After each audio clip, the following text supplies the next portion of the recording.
Okay, good morning, ladies and gentlemen, and welcome to a unusual Saturday morning, which means we're all here and not out there. So this is Corporate Services Committee, and welcome to my colleagues. We almost have a full council here. I think we're 12 out of 14 or something. Yeah, I think 12 out of 14 of us are here. So obviously we're here to listen this morning. And just for council's benefit, on your original agenda, page 65, just Sandy Levin asked us to just a clarification, if you don't mind.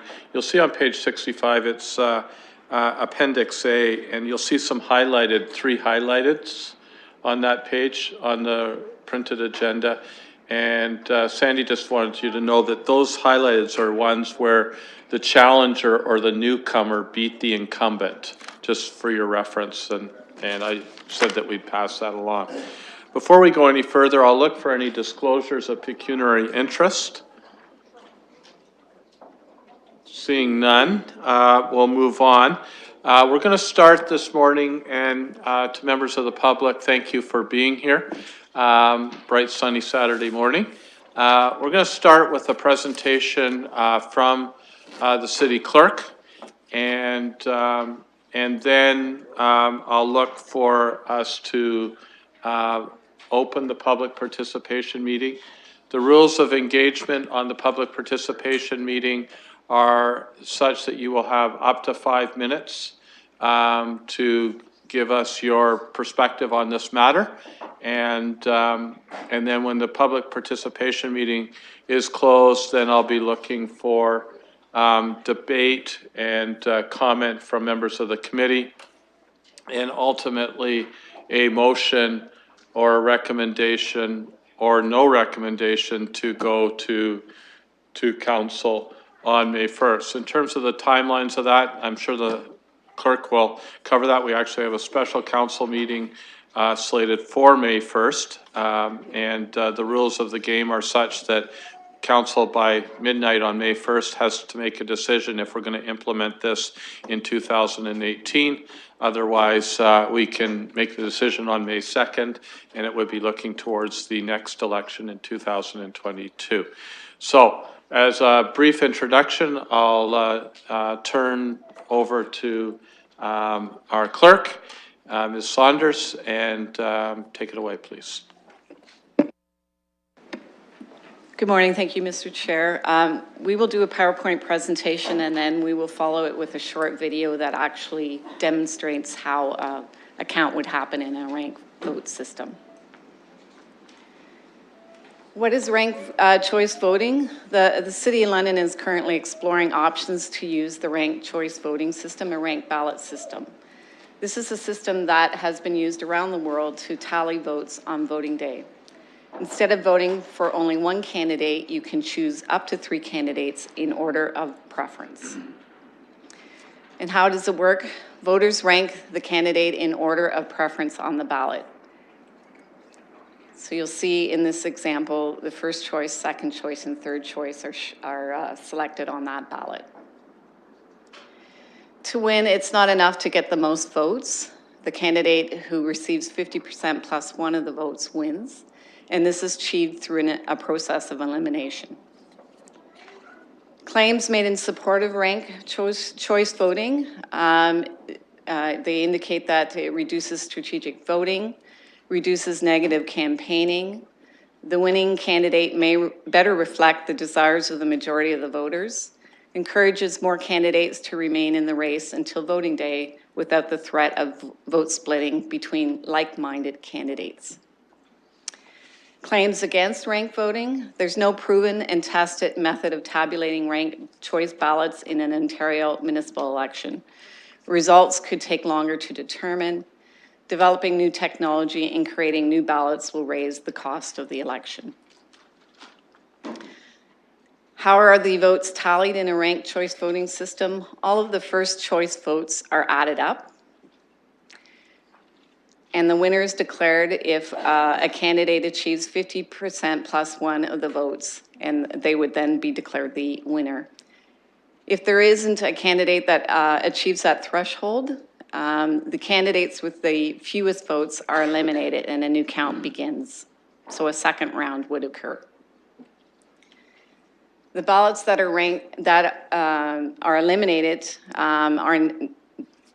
are then redistributed with the second choice on those ballots. So you'll see in this example, the third candidate is eliminated because they had the lowest votes. Their second choice on their ballots are then redistributed to the remaining candidates. And in this case, there's a winner. The pink candidate achieved 50% plus. So the process would continue to repeat until a winner can be declared. In the 2018 election, at the advanced polls, we will be introducing touchscreen elections. The voter may use the accessible touchscreen device at the polling locations during the advanced polls only, and that would be replacing the traditional paper ballots. And again, that's only at the advanced polls. On voting day, we will continue as we have in the past to have in-poll tabulators. The marked ballots are fed through the tabulator equipment and into the ballot box. The elector will then receive a visual confirmation that their ballot has been counted. And when the polls close, the results have been verified. They will be uploaded and posted on the City of London's website. How much will ranked choice voting cost? The current budget is $1.9 million. In 2014, the cost to run the election was $1.3 million. The increased cost between 2014 and 2018 is attributed to rising costs for polling staff, increased communications, increased postage, and technology improvements. It is estimated in addition to that budgeted amount, there will be some additional costs for a ranked choice voting system. We anticipate that will require additional paper ballots. The vendors' costs, the vendors have indicated that they would have to provide additional support. And at this point, they're not sure what the cost of that would be.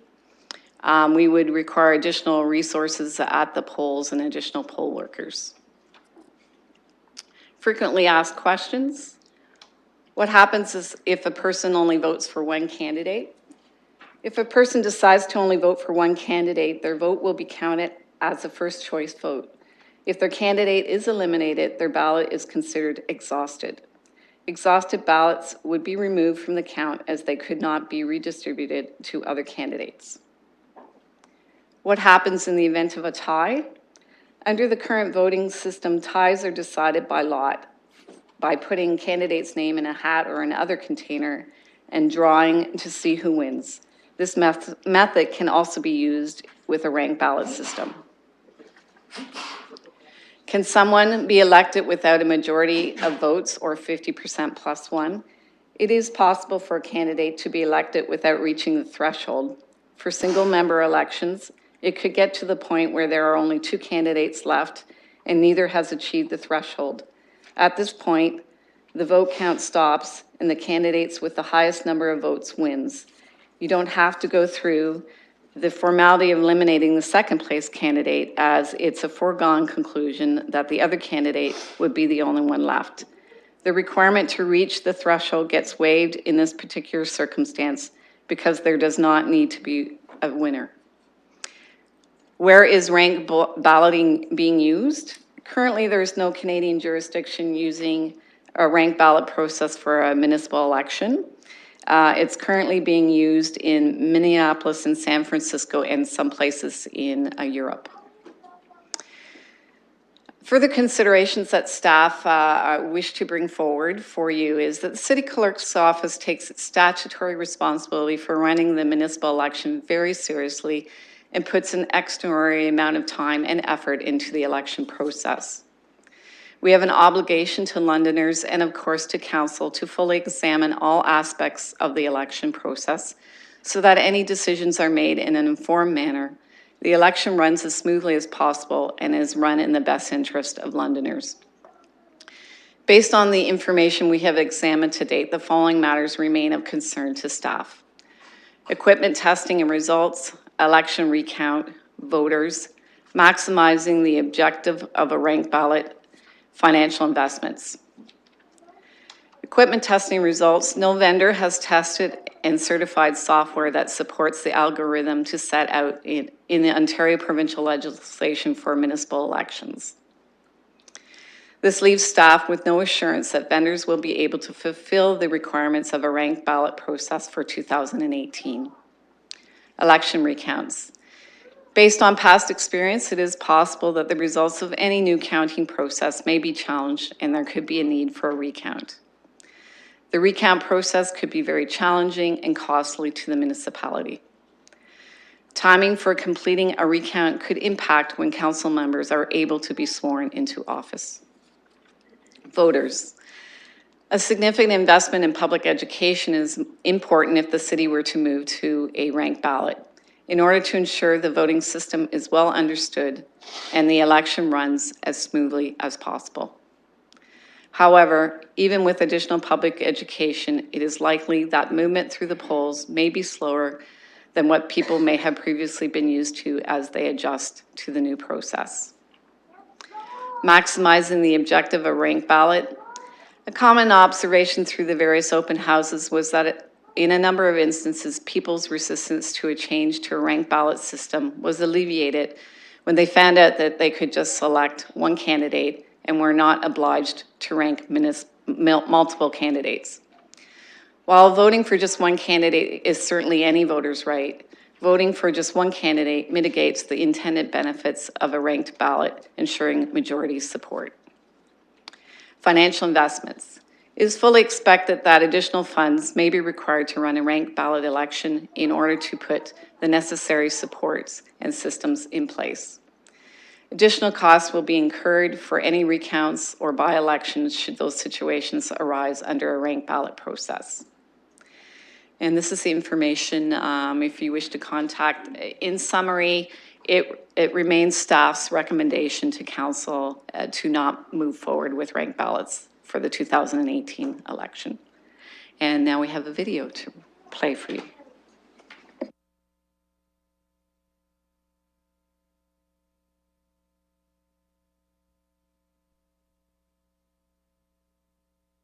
This video demonstrates how a winner is determined in an election using ranked choice voting. After all of the ballots are collected, voters' first choices are sorted and counted.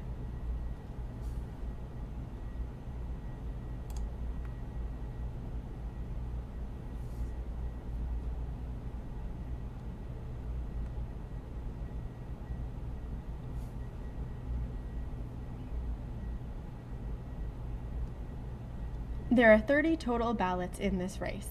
In a ranked ballot election, a winner is declared when a candidate receives 50% plus 1 of the vote.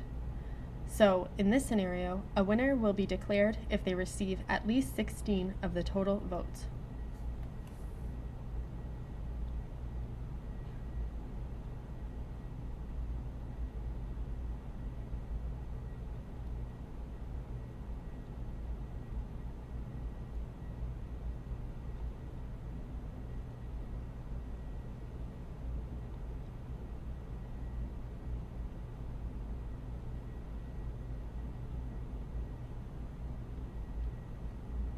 After the first count has taken place, Apple has 10, Banana has 9, Orange has 5, and Pear has 6 votes. No one has received the required majority to win the election. Orange has the least amount of votes, so it is eliminated, and a second count begins. Orange's ballots are redistributed, this time sorted by the voters' indicated second choice.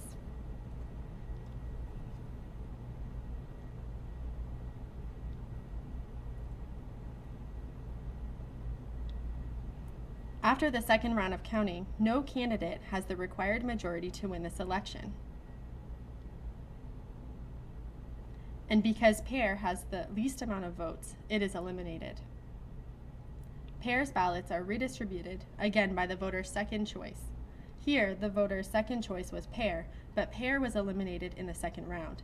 This means that this vote is given to that voter's third choice, banana.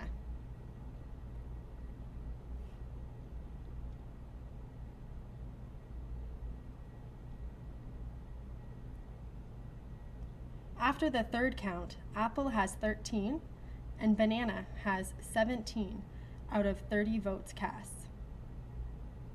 Banana is declared the winner because this candidate has received more than 50% plus 1 of the total votes.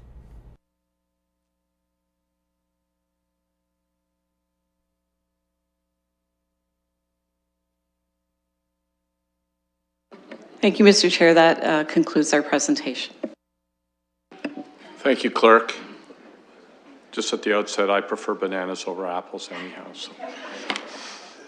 Okay, let's just, before we open the public participation meeting, technical questions, not debate, but any points of clarification that you would like from the clerk's presentation. Okay, I have two, Councillor Ridley and then Councillor Usher. Thank you. Quick question on the example with the fruit. If the lowest voted option was actually a tie, so you don't have a clear low option, how would those be redistributed?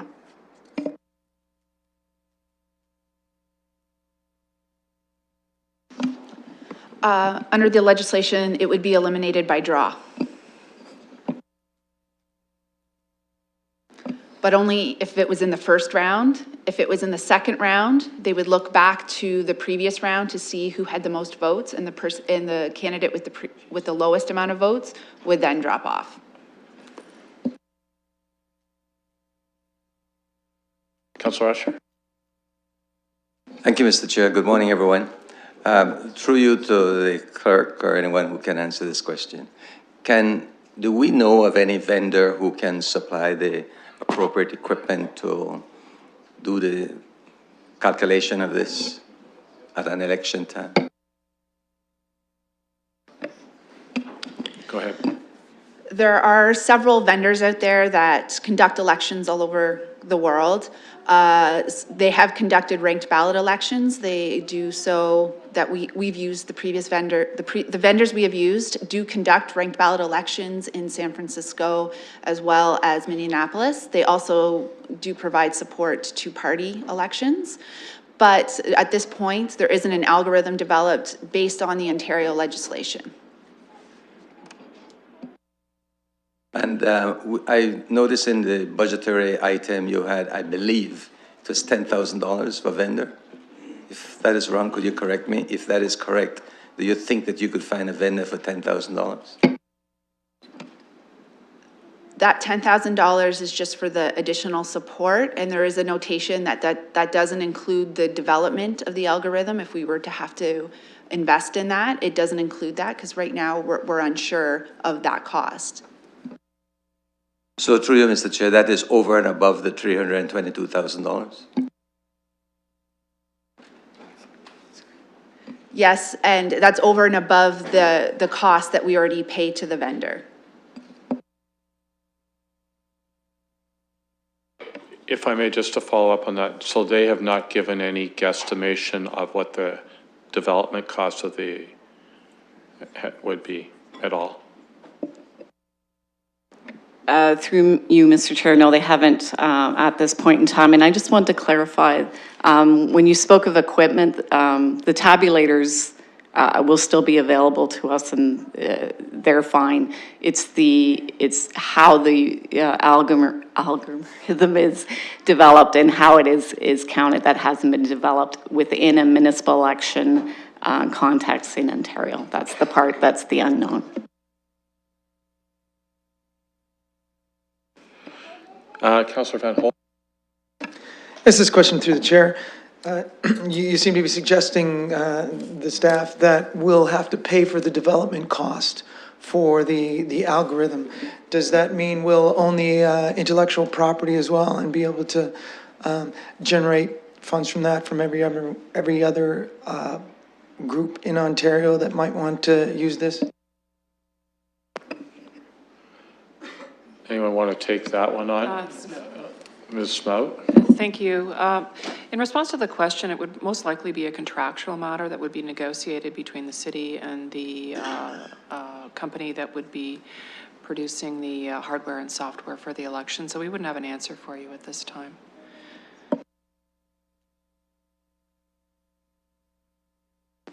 Councillor Cassidy. Thank you, Mr. Chair.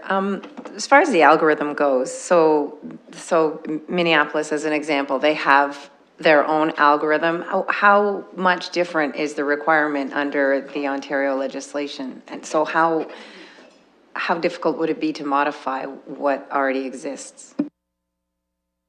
You want to answer that? Right now, that's a different legislation. We have to look at what constitutes a spoiled ballot in Minneapolis. For instance, in the Ontario legislation, if you were to vote candidate A as your first, second, and third choice, that's not considered necessarily a spoiled ballot. It's considered only a one choice. That's your first choice candidate. I'm quite unfamiliar with how spoiled ballots are dealt with in Minneapolis, so we'd have to look into those details, as well as how ties are determined, as well as any other minute details. And I have a question about spoiled ballots as well. You have some statistics from Minneapolis. 4.11% in the 2009 election were spoiled, and 4.19% in the 2013 election. What have been the rates in London for spoiled ballots over the last couple of elections? Clerk, do we have that information off the top? We don't have that information available. Sorry, we didn't think to look that up. But we could certainly do that before the council meeting if you wish us to do that. And we're not suggesting that a ranked ballot system would increase the number of spoiled ballots. We're just saying that that was the information that was provided to us by them. Thank you. If we could provide that to the councillor, that'd be great. Okay. All right, could I have a motion to open the public participation meeting, please?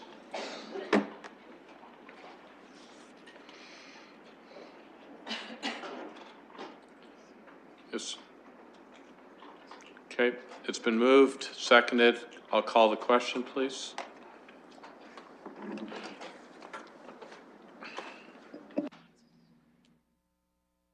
Closing the vote, the motion carries 6-0. Okay, thank you, committee. And just for the public reminder, this is committee, so there's only 6 of us that are actually voting this morning. Okay, so there's mics on either side. I'll probably alternate right, left, and back and forth. You have a limit, and the clerk is helping me with the timing of 5 minutes. As I often say in public participation meeting, if your view has been expressed, feel free to get up and say, I agree with the view of, that's just keeps the process going, but we're here to hear from you this morning. So I'll begin with Mr. Brock. Go ahead.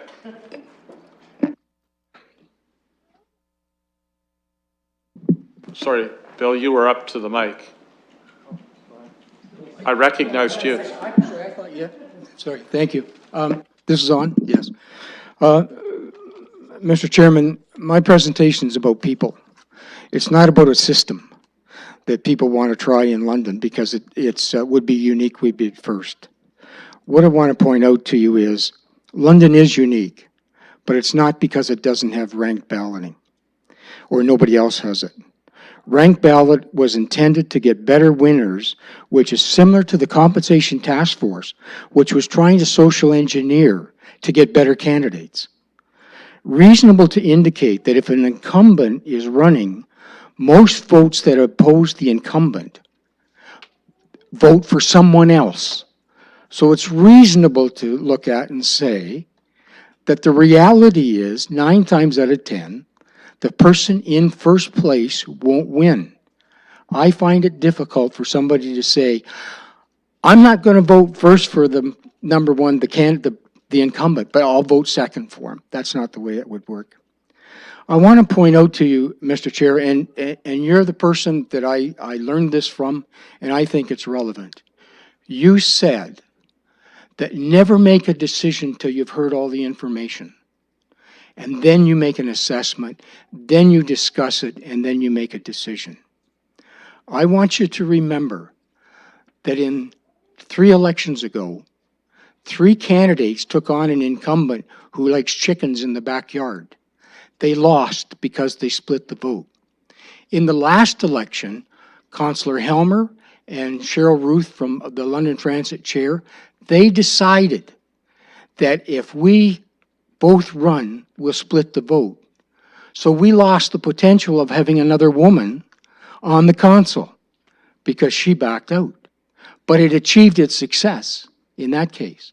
In this case, if you look at the incumbency and you look at ranked balloting, as much as nobody wants to discuss it, it opens the door for more abuse by special interest groups or others to take advantage of a situation. I want to point out to you, you've heard about the 3 Bs? Remember the Fontana 8 pro-development? If Joni Beckler had run in this past election, she would have got at least 8 votes. And you know what? Most of those would have been because she encouraged them to run. So that would be the anti-development group. Today, we have the BRT group of 10. That's Brown Rapid Transit. And everything I look at and everything I watch, councillors have made their decision. And I understand it's not formal, but when you look at the discussions... Bill, I'm going to ask you to focus on ranked ballot, okay? Not on But BRT. Mr. Chair, I've got 5 minutes. My point is simply that when you look at what you're doing, you have to recognize that the person that wins is the person that is independent, is not caught into anybody else, and therefore under a democratic process should win. What you should be doing is you should be increasing the technology capacity to get more people out to vote. Want to point out to you that what you've got right now, I'm confused. I don't know whether the ranked ballot is going to protect the councillors that are in place now. I hope you don't approve it for this term, because you know what I'd like? I'd like to be able to go to the next election and see you stand up and be accounted for what you've done and the way you've behaved. You all said, when I corresponded with you in November 2014, you all said you were more open, you were more transparent, you were more accountable, and citizen engagement was significant. I've watched, I've been involved. My concern, it isn't. I asked the city clerk, if you bear with me just for a minute. You have 30 seconds, Bill. But if you, just bear with me for a second. I asked the city clerk, why haven't we had a discussion on the pros and cons and how people might or might not behave in a ranked ballot versus the first? The response I got, that's not the direction from the council. Councillor Josh Morgan responded to me. The ranked ballot isn't about getting better councillors, it's about the most preferred. Well, quite frankly, I prefer the London Knights to win the medal. They didn't. That doesn't mean I've got to change something. I believe what you should do is you should step back, stand before the voters in the next election under this system, defend the way you've behaved and what you've done, then turn around and just have an open, under no pressure discussion on where you should go. So all I'm asking is that if you're not prepared to look at ways to get more voters out, if you're not prepared to deal with what the issues are Bill, now, would you wrap up, please? and give people the opportunity to discuss rationally, given the fact of the way things have gone, it's almost like this is a done deal. The only question is whether you do it now or later. I don't think you should do it. Okay, thank and you, I Bill. think you should give the, if I, just for a sec, Bill? I wish I could, sir, but, you know, No, Bill. The okay, rules of engagement that's are fine, clear. that's fine. Thank you very I've had much. my say. I believe the best way to go is step back, don't rush it, because you may be trying to protect yourselves, and that's wrong. Okay, next presenter. We'll receive that, Bill, thank you. And if we could get your name and address, please. Thank you, Mr. Chair. My name is Samir Vasta. I'm at 85 Four Winds Road in Byron, and I am a board member of the Urban League of London.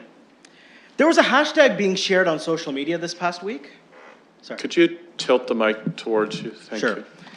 There was a hashtag being shared on social media this week, and that hashtag said, London leads. I'm wearing a sticker with it right now. And it was exciting and sobering at the same time to see that, because it asked me questions. And the questions were, what does it mean for London to lead? What does leadership actually mean right now? And how are we ensuring adequate representation in our leadership as we work through these processes? Now, our elected officials are the voices of our residents and subsequently the voices of our communities. They are our voices in the decision-making processes at City Hall. They are our leaders. From the perspective of the Urban League, it is critical that those that are elected to council, those who are chosen to lead, are representative of the diversity of the city. It has been shown time and time again that the first-past-the-post system does not ensure that kind of representation. Electoral reform, although contentious, is a clear path towards that diverse representation. The Urban League has gone through a considerable effort to educate itself and its membership on the issue of ranked ballots. It has held a Pints and Politics session and has also had panel discussions from experts, including Dave Meslin of Unlock Democracy Canada and including former City Councillor Sandy Levin, who have presented both sides of the debate to educate the members and the board on the issues of ranked ballots. Having heard from our experts, from the members, and other interested citizens, the board of the Urban League of London encourages City Council to pilot the ranked choice ballot format in the 2018 municipal elections. We don't make this recommendation lightly, but we make it on the recognition that electoral reform and democratic renewal has the potential to represent the diversity of voice in the city, as well as increase citizen engagement. We understand and we appreciate many of the arguments of those opposing this format, and therefore, we advocate for a one-time pilot of the ranked ballot format.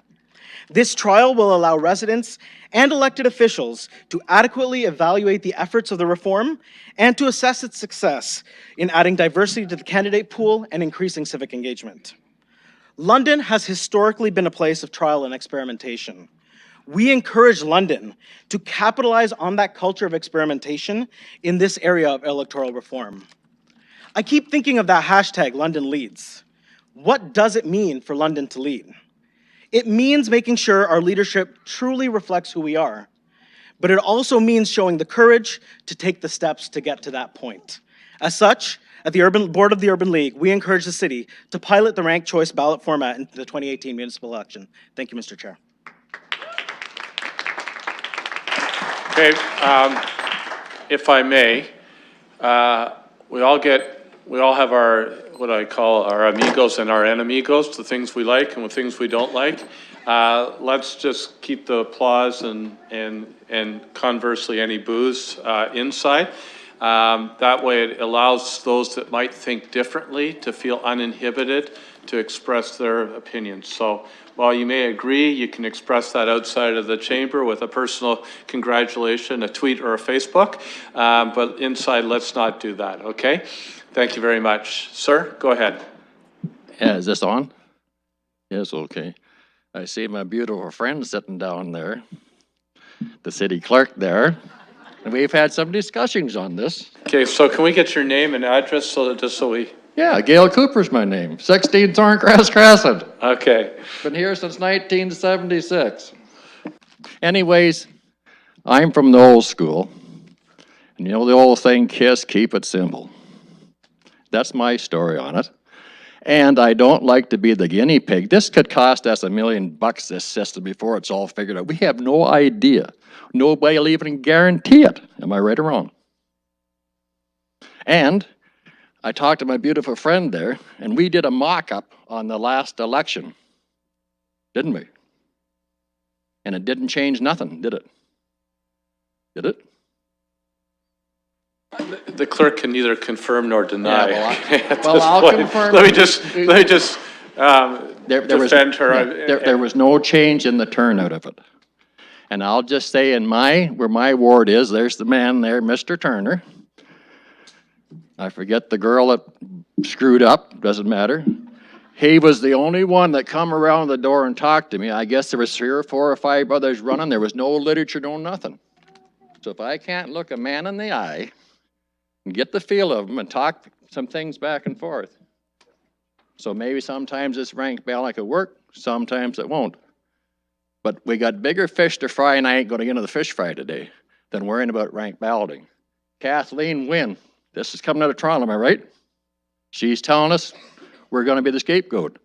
We'll let Kathleen Wynne and her Liberals be the scapegoat in the next election. Don't leave it to London to be the... God bless you all, you're doing a good job. Mr. Mayor.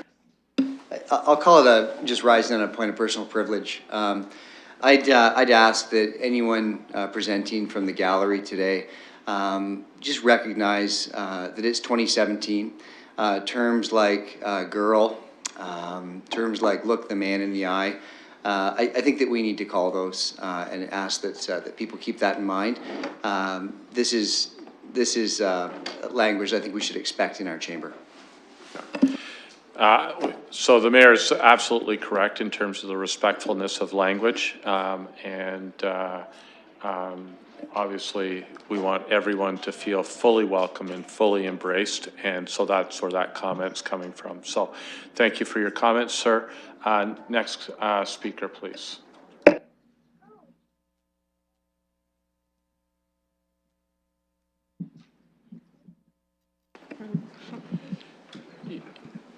Just feel free to adjust the mic because of the acoustics in here. It's really tough. You guys are being so polite.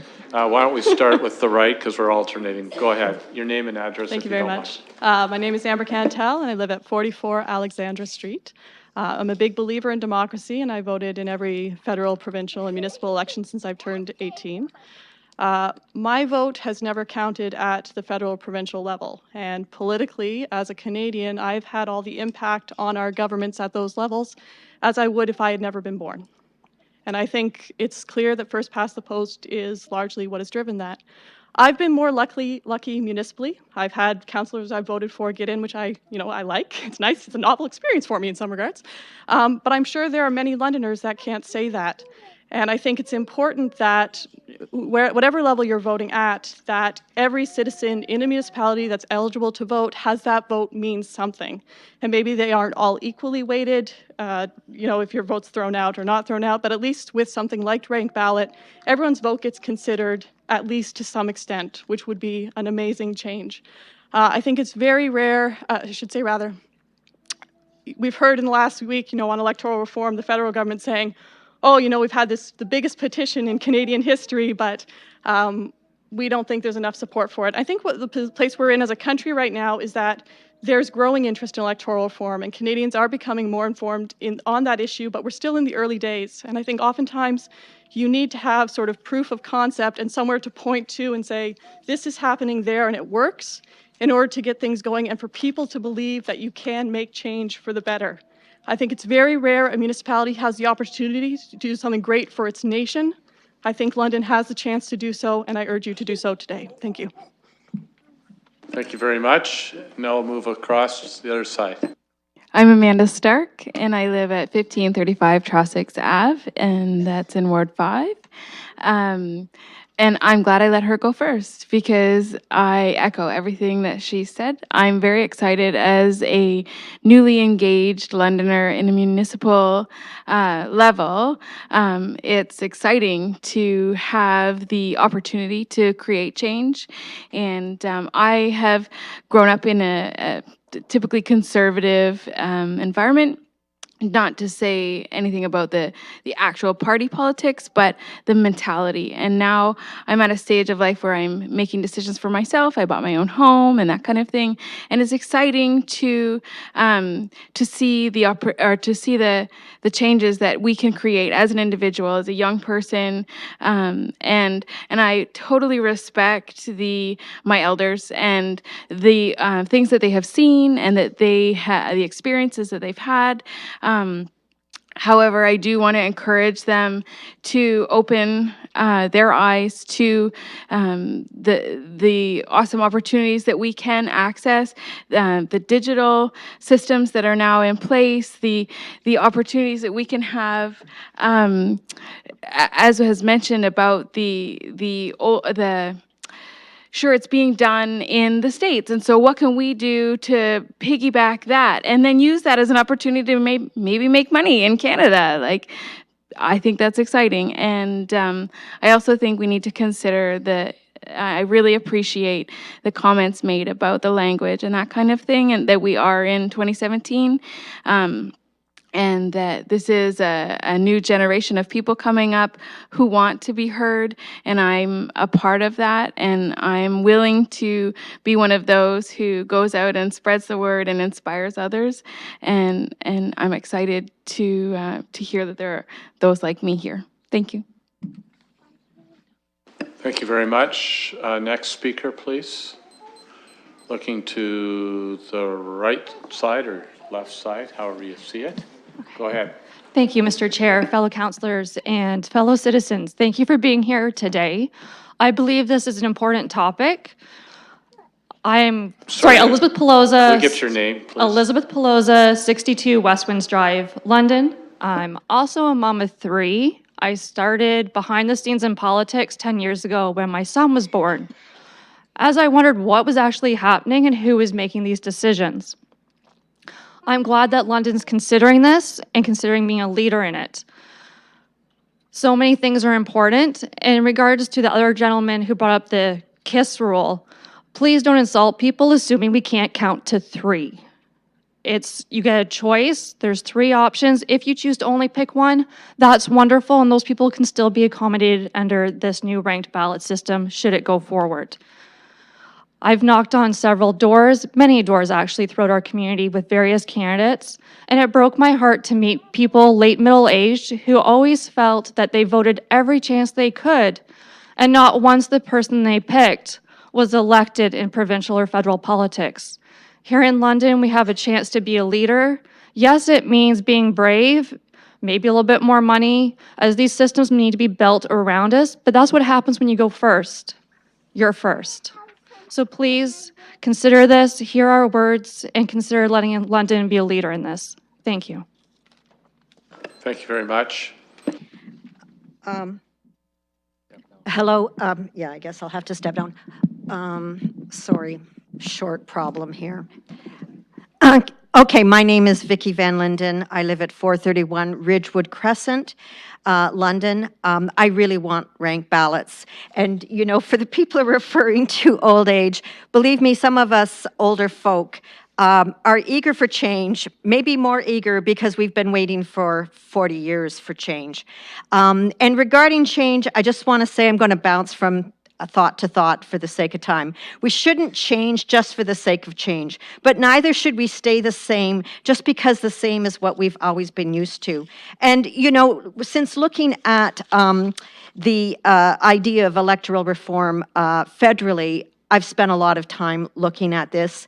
I think ranked ballots would have been absolutely dreadful for the government, federal government, but this certainly works extremely well for municipalities.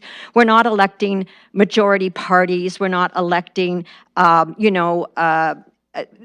because of the lack of the party system, ranked ballots would work beautifully for municipalities. And regarding cost, what could be a more important use of our money than how we elect our government? Because from that, everything else follows.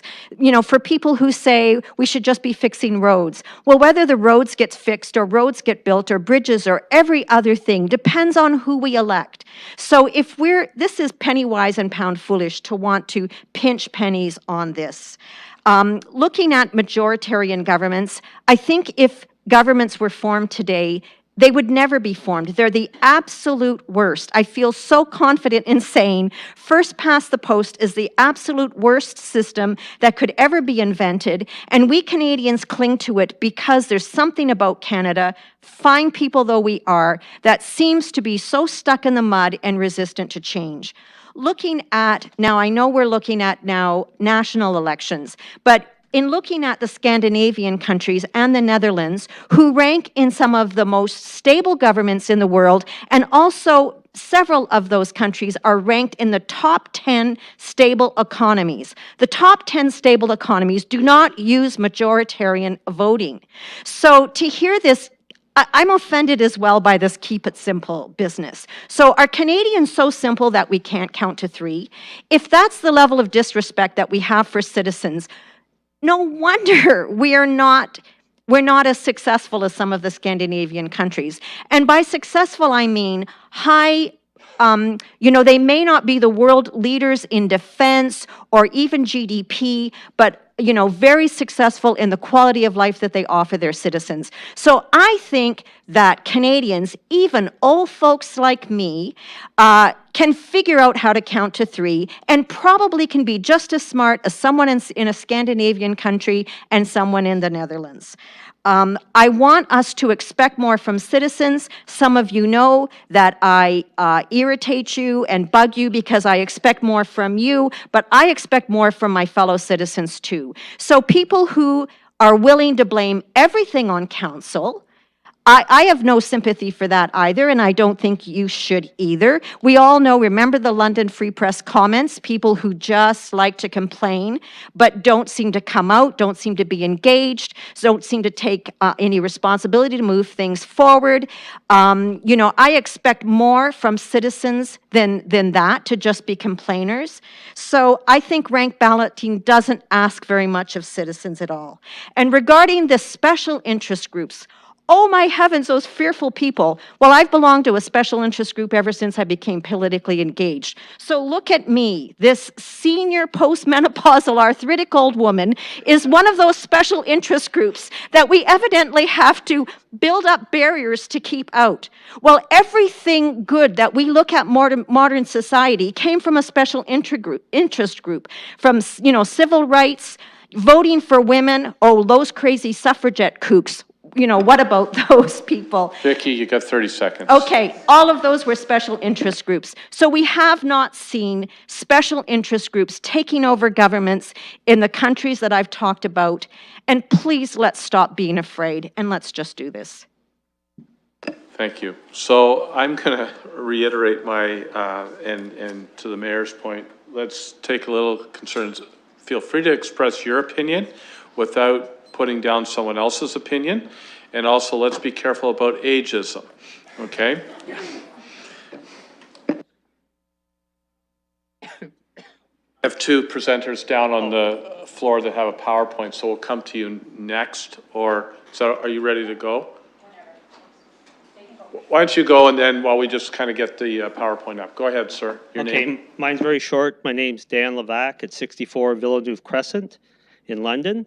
And I agree with ranked ballots for all the reasons stated.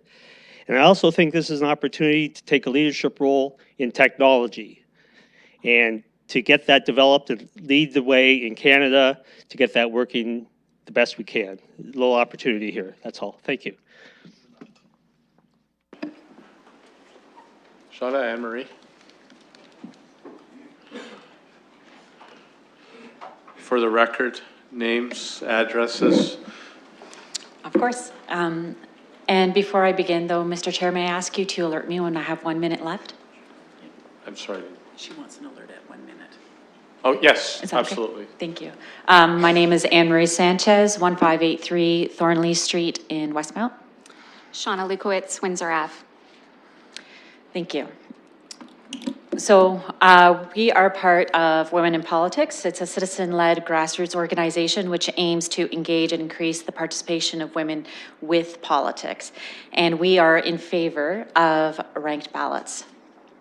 The 3 main reasons why we support ranked ballots: women and racialized candidates are more likely to enter and stay in the race. Campaign styles tend to be more positive and less adversarial with ranked ballots. Women and racialized candidates are more likely to win via ranked voting. But before I break those 3 points down, why do we want more diversity? So our current representation in council is 4 out of 15 women, members of council are women, so 26.6%.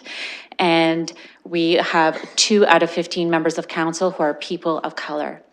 Why is it beneficial to have more diversity than this? It leads to more innovation, better risk management, and there's greater connection to the lived experiences of the diverse people council aims to represent. So now we go back to our reasons. So the first reason why is women and racialized candidates are more likely to enter and stay in the race. Even if equally capable and qualified, women and racialized people are often seen as weaker candidates and less likely to reach and connect to the majority of voters. So they are sometimes discouraged to run. Therefore, they often opt themselves out of running and are less likely to be nominated if it's a tight race. Campaign style is more positive and less adversarial with ranked ballots. This is our second reason.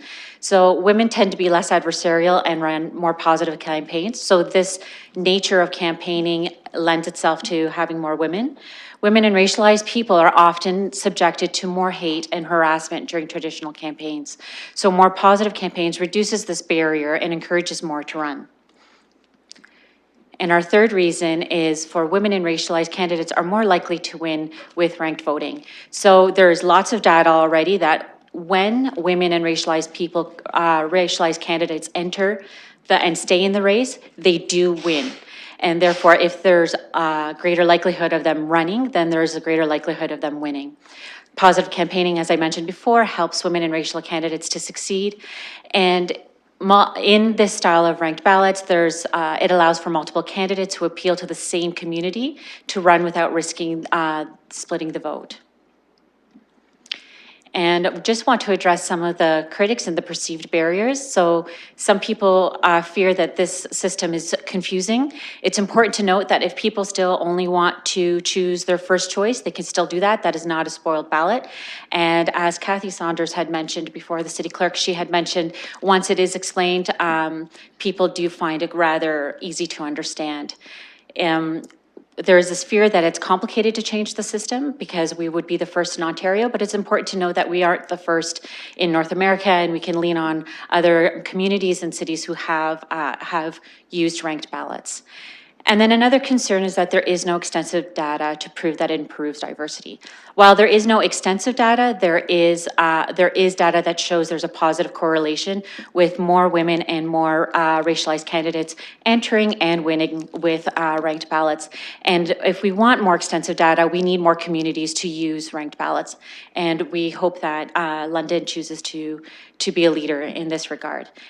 And now I will pass it to Shauna Lukowitz for her final words. So in closing, this council has shown a strong commitment to gender and racial equity. Many of the barriers in getting more women and racialized people on council are systemic, meaning they are created and related to the systems that are currently in place. You're at the 1 minute. Okay, thank you. To shift systemic barriers, we need to shift the systems that we are using and whom they favor. Our current first past the post way of electing councillors is a system and one that we know isn't working well in terms of diversity. We have over 100 years of evidence that point to that, and even in recent decades with more progressive policies, we've only seen incremental change in terms of gender or visible minority representation. At the rate we are going, it'll be another 100 years before we get there. 100 years means that none of us will see it and our own children won't see it. Ranked choice voting won't solve every election issue for women and racialized people, but it will offer the possibility of a better system than the one we currently have. The status quo maintains the status quo, and surely we can do better than to keep doing what we've always been done when it's been shown to be ineffective. Thanks. I congratulate you. The buzzer just went off. Well done. Okay, back up to the gallery. Right side, left side. Go ahead. Hi, can you hear me okay? My name is Walter Rogers. I live at 675 St. James Street here in London. I think what I'd like to say is, first of all, I'd like to thank the last presenters. As a father of 3 daughters and a proud grandfather of 3 granddaughters, I fully support any opportunity to bring more diversity or gender into the election process. So on those grounds alone, I would like to thank the Women of Politics for such a fine presentation. I fully support it. This is my third opportunity as well, is to hear the information on ranked balloting. I was at a couple of the meetings of the Urban League. I support what the Urban League has suggested, except on one point. I don't think this should be a pilot. I think that we have the information, and I think we need the commitment and the leadership that I think this council has and can provide for us to move forward. I think a pilot would not give the kind of message that I'd want to see as a citizen to what I think is an opportunity for improvement in electoral reform, and to really provide not only locally but across the nation an example. So that's sort of, and as well as for that purpose, I do support us moving forward to the ranked ballot for 2018. Thank you for your time. Thank you very much.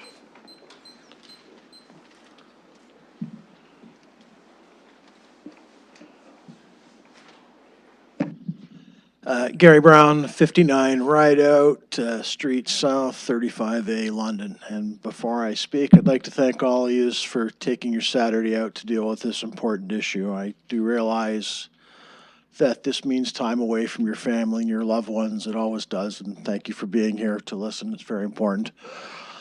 I'm going to be talking about London, because this is where, if this is going to happen, this is where this is going to happen. And we know our current system has some serious problems, so perpetuating it is not an answer that we can come back to the public with, I don't think. We're going to do the same thing again. That's the answer. So I started thinking about this many years ago, and I apologize because there's some people in the room that have been involved, but I think you'd be okay with what I got to say. So I was running an election. I was helping a friend of mine run an election where several, people were involved. And it was essentially a four-way split here in London. Josh, excuse me, through you, Mr. Chair, Josh, you lost by 26 votes or something like that in the end, 21, something like that. You were extremely classy either way. And it made me think, is there not a better way to take the temperature of the electorate? We need a better way to take the temperature of the electorate. I mean, think about it. 3 out of 4 people, at best, voted for somebody else, and that person didn't win.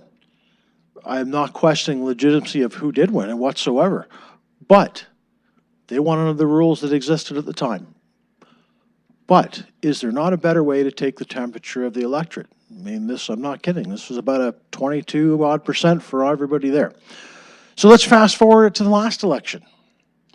And one of the biggest effects I find ranked ballots will have is who does run.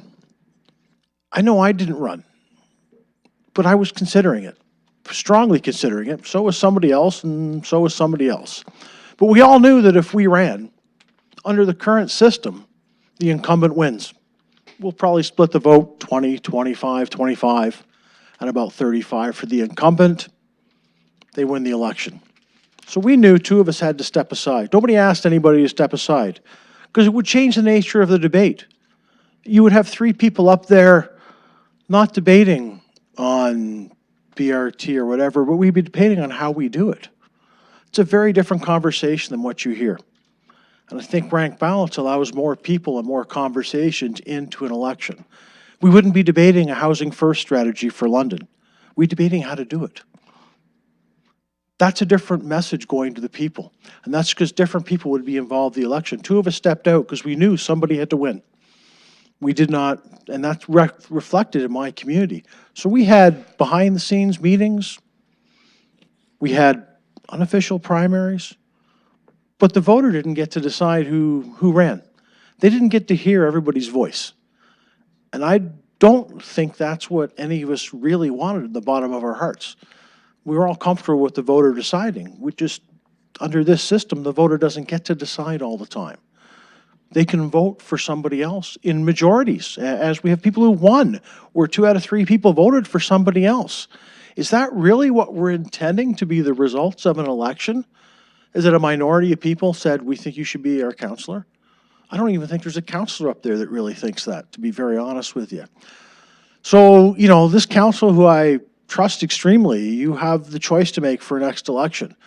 We either do the same thing again, okay? If you guys say that's what we should do, you guys say that what we should do. Or we try something different. What we say is we need more evidence. What happened in Minnesota, San Francisco, it's a very small sample size. There's indications of what this system does. There's huge indications of what we suspect it does. And that's both sides of the argument. You'll hear all sorts of claims. But are they considered what anybody up here would consider facts? Probably not. But they are indications. We have facts about the current system. It gets us the results we get. And we think about, is a change in elections. Did we not 3 elections ago change from having 2 councillors per ward to 1 and created many more wards in this city? Is that not a huge change to how we vote? 30 seconds, Gary. Thanks, Paul. Oh, thank you, Mr. Chair. And according to us, according to everybody, this is not that big a change. This is counting to 3, and the voting system itself takes care of any way you choose to vote. So this isn't a big change compared to changing to just 1 councillor per ward, redrawing every ward boundary in the city. This is what we did. And now we're asking to tinker with it because we think that more women, more minorities, more Aboriginals will be a part of this system. Probably true. Again, not a fact. But if there's a possibility of that being true, do we not owe it to this country on its 150th birthday to make this maybe our gift to Canada? We want to be a high-tech hub, as this gentleman mentioned earlier. I hadn't even considered that. Is this not the best advertisement we can give to this country Wrap for it up, becoming please. one? Thank you. I urge you all to support the motion of moving towards rank ballots. Thank you. Thank you.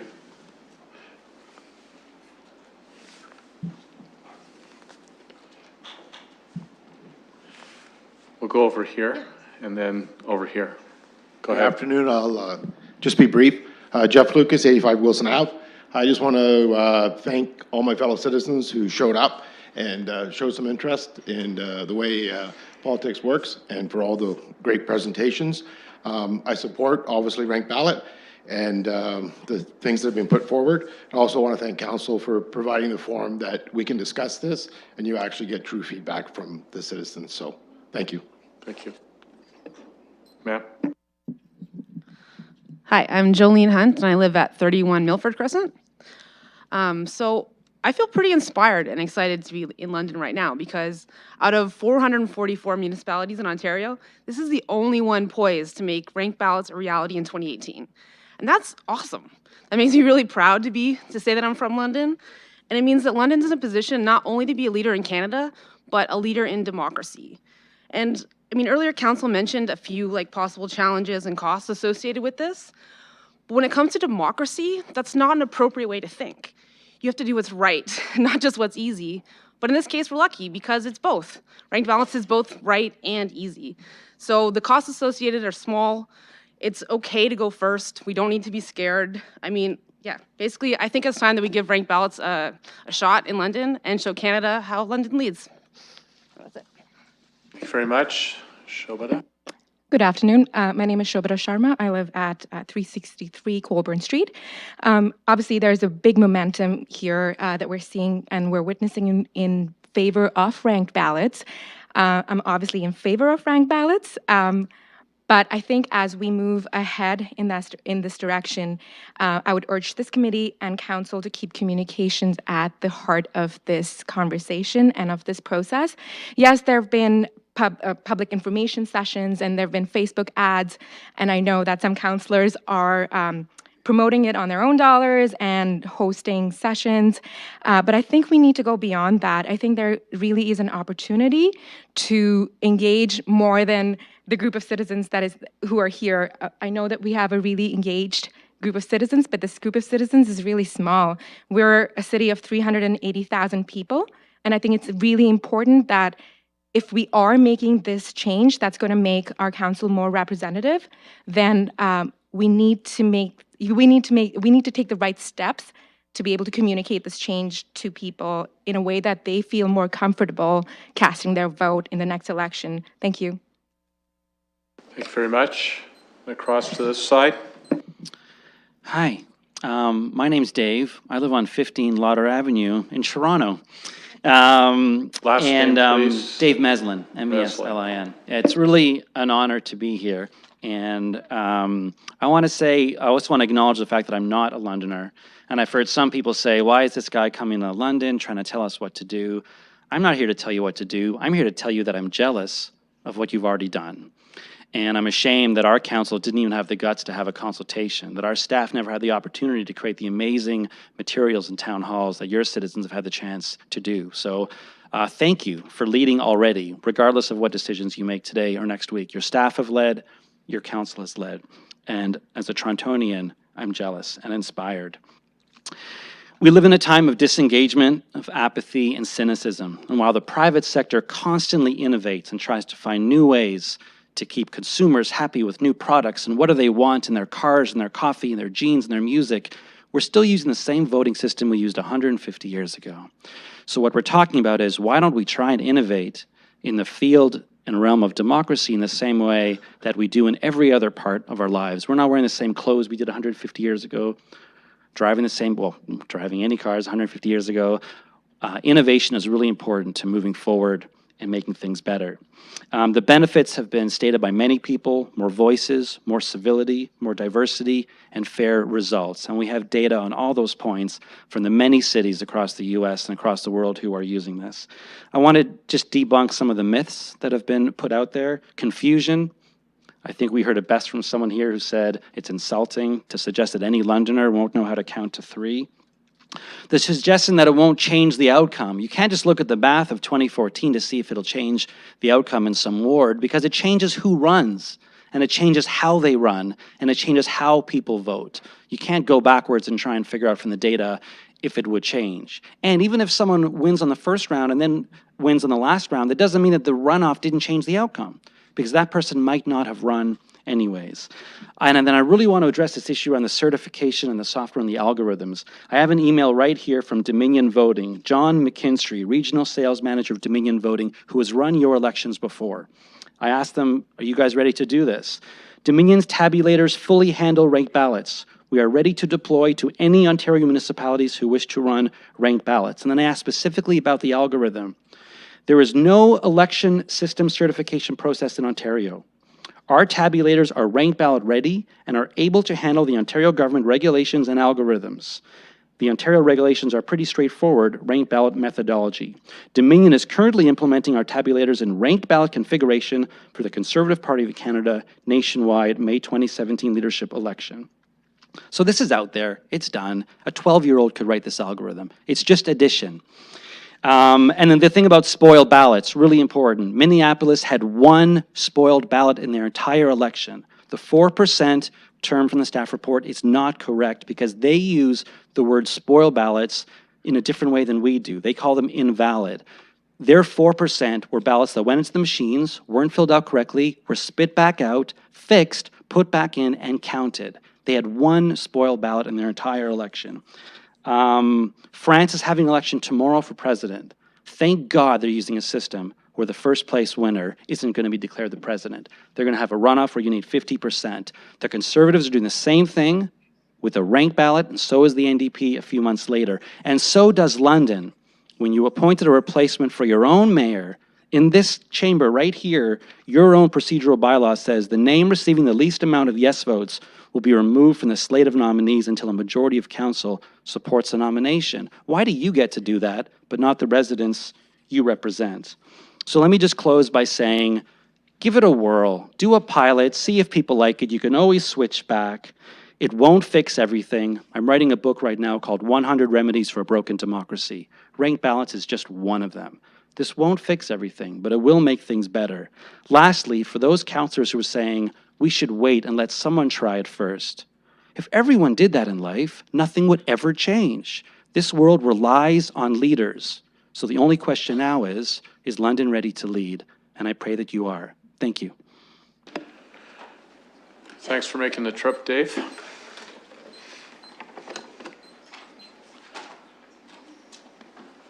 Mr. Adamson? Sean Adamson, Ward 11. I'm going to preface this by saying none of this is with any disrespect to Jesse Helmer, who I think is an outstanding councillor.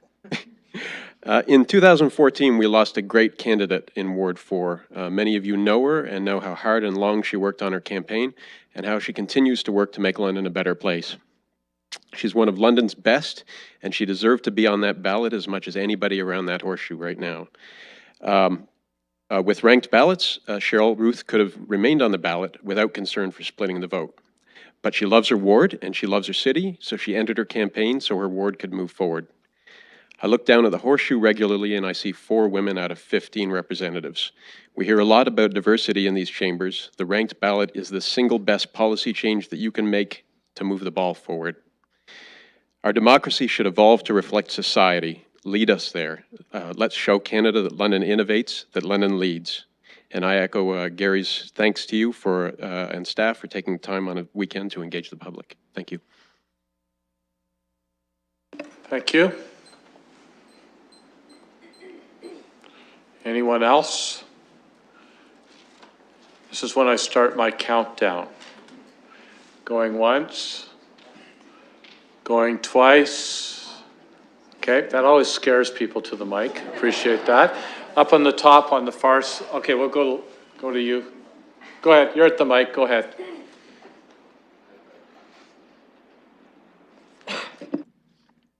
Hi, my name is Elizabeth Michaels. My address is 31 Lindbrook Court, London.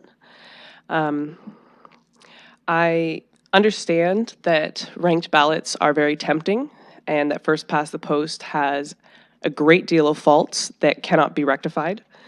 However, ranked ballots also have a lot of faults. They are unable to be interpreted properly. Every system has a different way of interpreting them, and if you use the same numbers with different interpretations, you get different results. So that obviously cannot take into account what the true opinion of the people are, otherwise you wouldn't be getting different winners with different results, with different interpretations. We've talked about splitting the vote a lot in the first past the post system. Unfortunately, that does happen with the ranked ballot system as well. If you split your vote between 2 candidates voting one first and another second, if neither of those candidates reach the certain threshold, they're still eliminated. So it's not a catch-all save when you take a ranked ballot system. If you insert or remove a candidate who doesn't win at all, it'll actually change who the winner is. And that shouldn't be happening. That's mathematically a severe problem with the ranked ballot system. If you try to tally 2 different areas individually and both of them come up with a winner, and then you tally them at the same time, you can actually achieve a different winner. That doesn't make sense. That's mathematically incorrect. And it's not as simple as counting to 3. Anyone can count to 3. The problem is knowing how that count to 3 is going to change the election results. And with a ranked ballot system, you do not have the proper intuitive interpretation to be able to know exactly how your vote is going to be counted. You can count to 3, but you can't understand the result after that. And the accountability is a severe problem. You cannot vote against a candidate. If someone has stepped into your city and has started messing things up, they're not doing their job, you cannot take the ballot of a ranked ballot system and vote against them. You can't get rid of them. So that's a severe problem with the ranked ballot system. And I understand how tempting it is to do it, and I am personally very, very fond of representation and accurate representation, but there is another system out there. It's a theoretical system that hasn't been tried yet, and it solves these problems while maintaining representation. It doesn't require a lot of resources because it's additive. You can add the votes from various sectors and put them together. You do not need an advanced algorithm that can take into account every single vote at the same time. And the systems already exist in popular culture in various areas. They just haven't been applied to voting yet. There are no exhausted ballots. Every opinion is used at every single level. The accountability is maintained. If you want to vote somebody out, you can. You can vote them out and you can say no. There are no draws and no ties. The statistical probability of this system producing a draw or a tie is approximately 1 in a million. It's incredibly unlikely that it would happen. It does not increase the likelihood that recounts or challenges will be needed because you are able to tally it in such a simple methodology. It's time effective because you can add the various regions together and then add them at the end. You don't have to wait until every single vote is tallied together, and you don't have to recount after somebody is removed from the election process. You don't have to recount those votes. So there's no wasted time after the initial election. There's no education required. It's a very intuitive system. By the grade 5 level, not only will people be able to understand how to vote, but they will be able to understand exactly how that vote is going to change the election process. There is no confusion. There is no debating amongst yourselves who to vote for in order to get someone out or who to vote for in order to get your person in. It just doesn't happen. You know what you're going to do and you know how it's going to affect the system.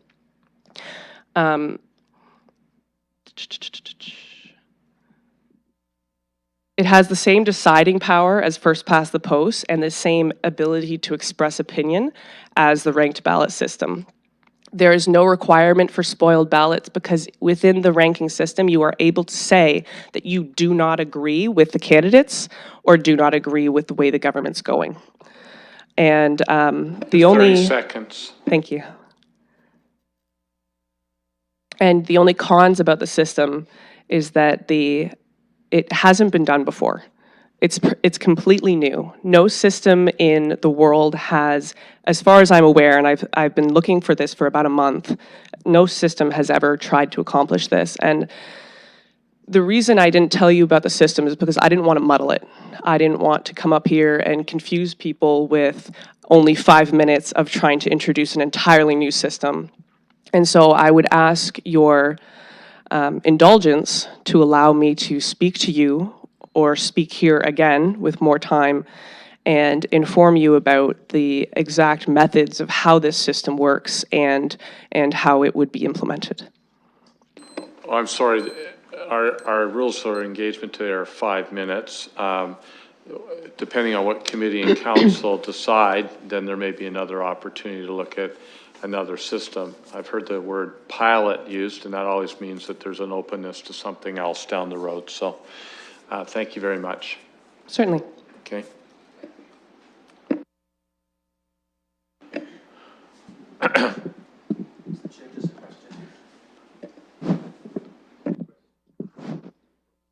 For you.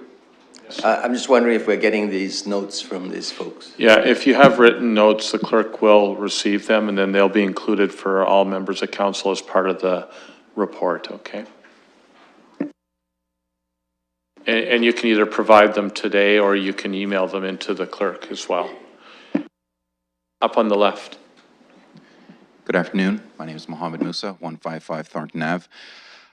My apologies, I got here late, so I hope I'm not parroting other points that have been made here.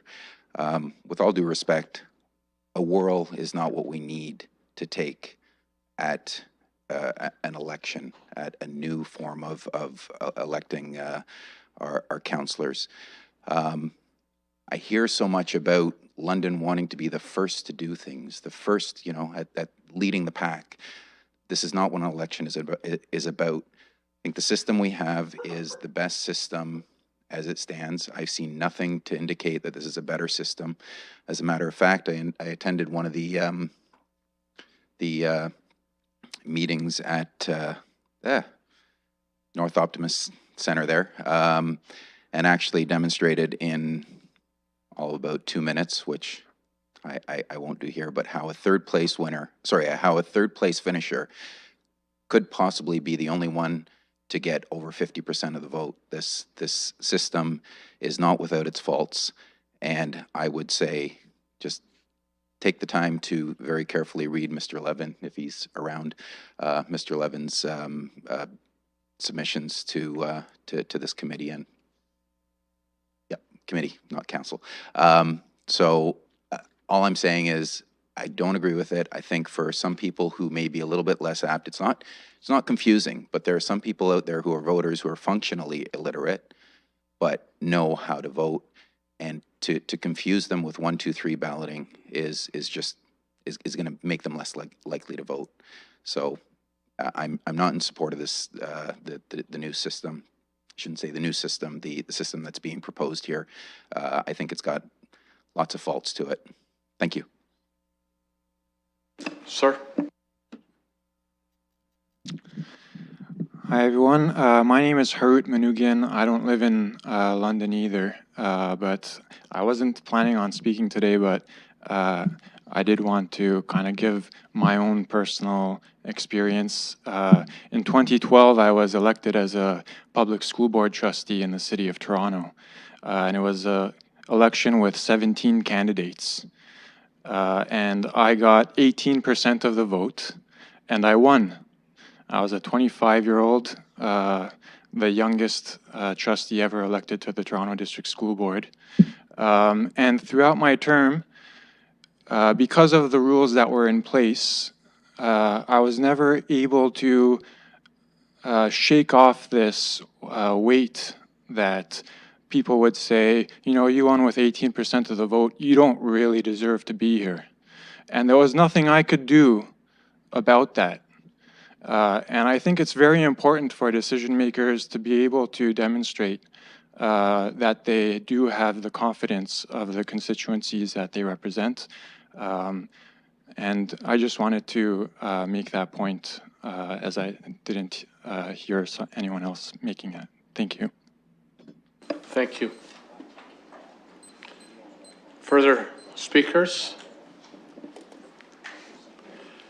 The count starts again. Going once, going twice, 3 times. I'll take a motion to close the public participation meeting, please.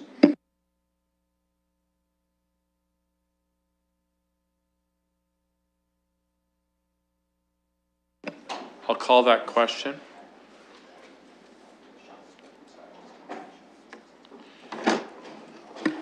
The motion carries 6-0. Recess. I have a request for just a 5-minute recess, if that's okay with everyone. Could I have a motion on that? Councillor Park, Councillor Brown, or Mayor Brown. It was the flashback, right? All in favor? Your worship. Sorry. Jeez. We're going to just take 5 minutes. Please don't leave. Now it's going to get really fun. Okay, so please just give us 5 minutes to grab a water or whatever, and then we'll be back and we'll be debating this matter. I do want to thank you all for your contribution.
Okay, folks, let's,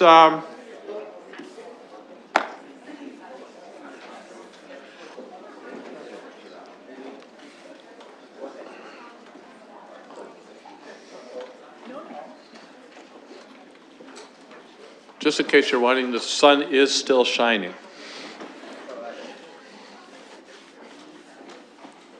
And a big shout out also to members of our community who are out participating in Clean and Green today and making London just a sparkling city to be a part of. So a big shout out to them.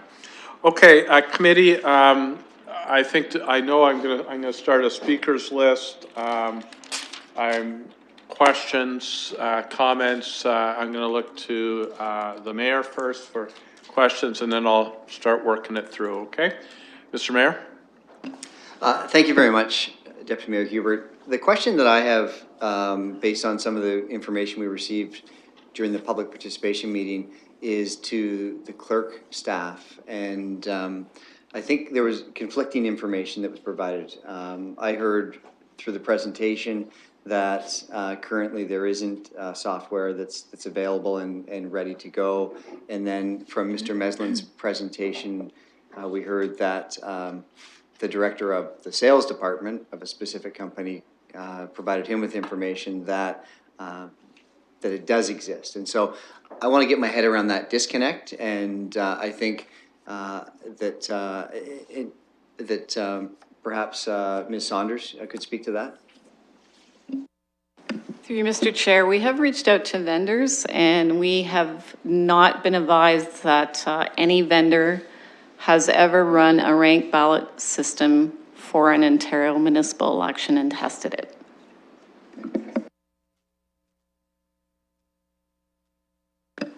Anything further, Mayor? I just think it's really important information to receive from the clerk's office. The reason, I mean, I think back to this Simpsons episode when I think the line was, I couldn't afford the vehicle, but the salesman showed me just how wrong I was. And I believe that was Mr. Plow. I could be wrong. And what concerns me is that I'd want to do a little bit more research before just accepting that as a fact, particularly when it's information coming from a sales department. Okay, thank you. Councillor Park. Thank you, and through the chair to the city clerk, I wonder if you can impart any information on me in regard to how lengthy is the testing period typically for a vendor such as this? Is it like a few months, a few weeks, or? Through you, Mr. Chair, because the province will not be certifying the software that will be used, it will be me that will need to certify that. Generally, when it's first past the post, we would start testing the machines and the ballot system in July leading into the election. But with the new system, we don't know when the software will be ready.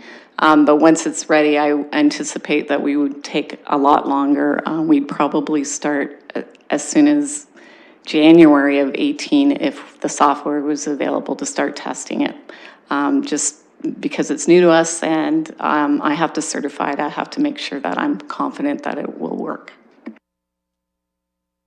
Thank you. Is this something that we could contract some assistance out to help with the testing period, and then the clerk's office could then validate the testing along with whomever if that was a choice? Through you, Mr. Chair, that would be part of the contract. We always have resources from the company that we've contracted with to help us with the testing. But we also at a staff level are also directly involved in the testing before, as part of the process, because we have to also be certain, but of course they would be providing us with resources to assist us. Okay, thank you. That's quite helpful. Okay, other questions? Councillor Usher, go ahead. Thank you, Mr. Chair.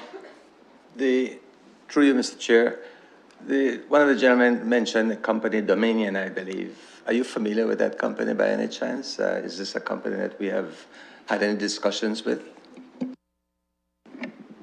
Through Mr. Chair, yes, we are familiar with Dominion. We used their tabulators in the 2010 election. So my follow-up question is, did we have any discussion with them of that nature? I see no. Okay, thank you. My other question is to do with reporting. When we do this, would we be expecting that the results would be finalized same evening as the election? That's what we would want, but do we see that? When I look around the world, it seems to me that it takes a day or two before we get results in this type of balloting. Can you help me with that?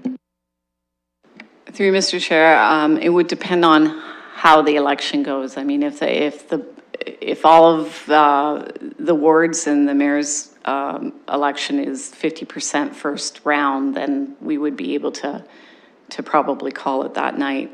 However, if we have to go through second rounds or third rounds, I anticipate that it would take a few days in order to potentially a week to certify. It depends on, I can't predict how many rounds we would need to go through, so it's difficult to say.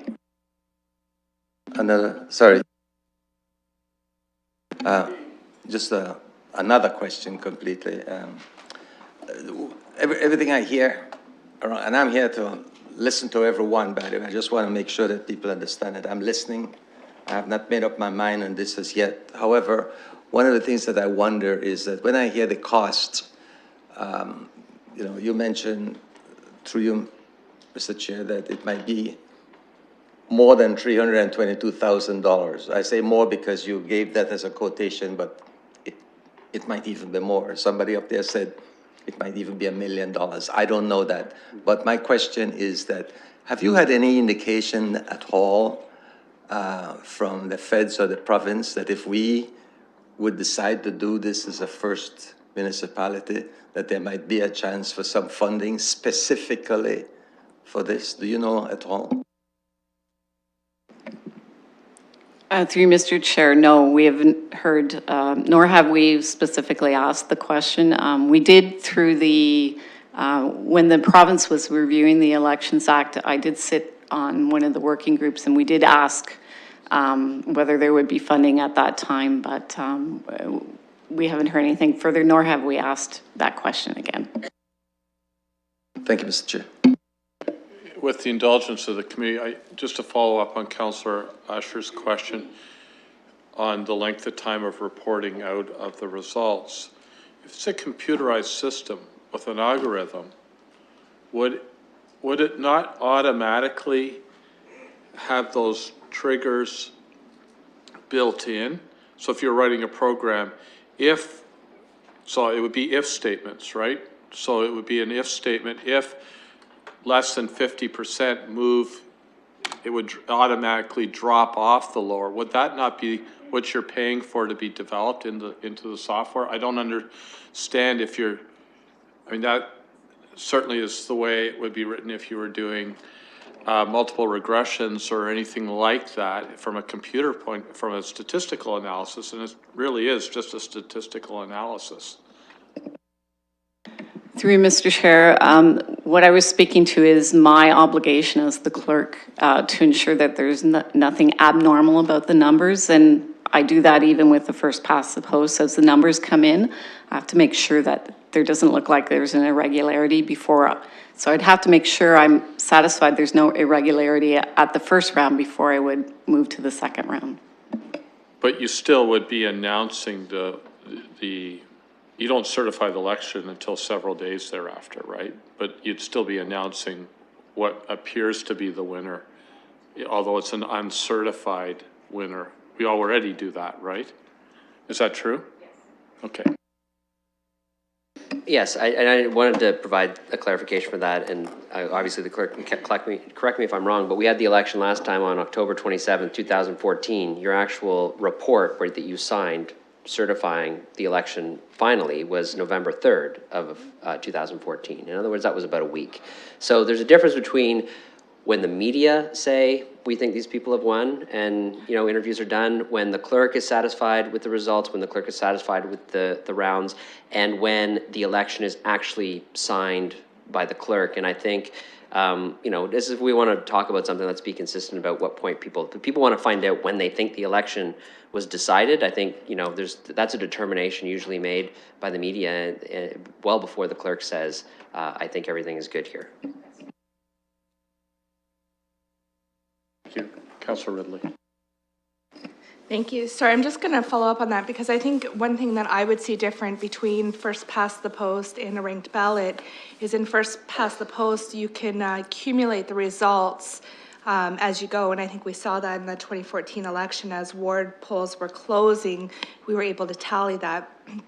With ranked ballot, my understanding is you would have to have all results and then run so that you could drop off the third. Like, you couldn't do that on a poll by poll basis, but could you help me to understand, is that part of the process, or am I misunderstanding that? Are the elections determined by poll winnings or by cumulative winnings? And would you have to wait for all polls to close and report so that you could run the ranking? Clerk. Through you, Mr. Chair, yes, that's correct. We have to wait for all the polls and to come in order to call it. And plus, in a ranked ballot system, after each round, we have to call the first round before we can move on to the second round so that the candidates understand how they finished in the first round before we can move to the second round. So that's a bit of the delay. So for CTV News, I will not be reporting at 11 p.m.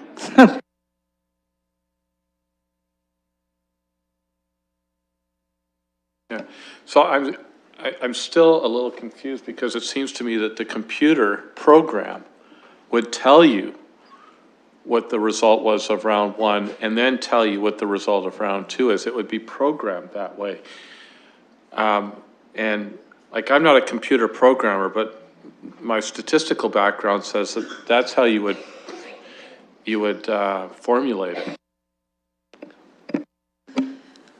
So just to give a logistical, because that's more my role, what we would do is we'd have the first results come in, the first round's done. But before we would post those live on the internet, we would pull several polls from all over the city. We'd look at the tape. We would look at the numbers to make sure what has come through the system reflects what's in the ballot box. And we would look at those two tapes, the results we have online and the physical results. And we would just make sure that everything lines up. It's a quick audit before they would post online.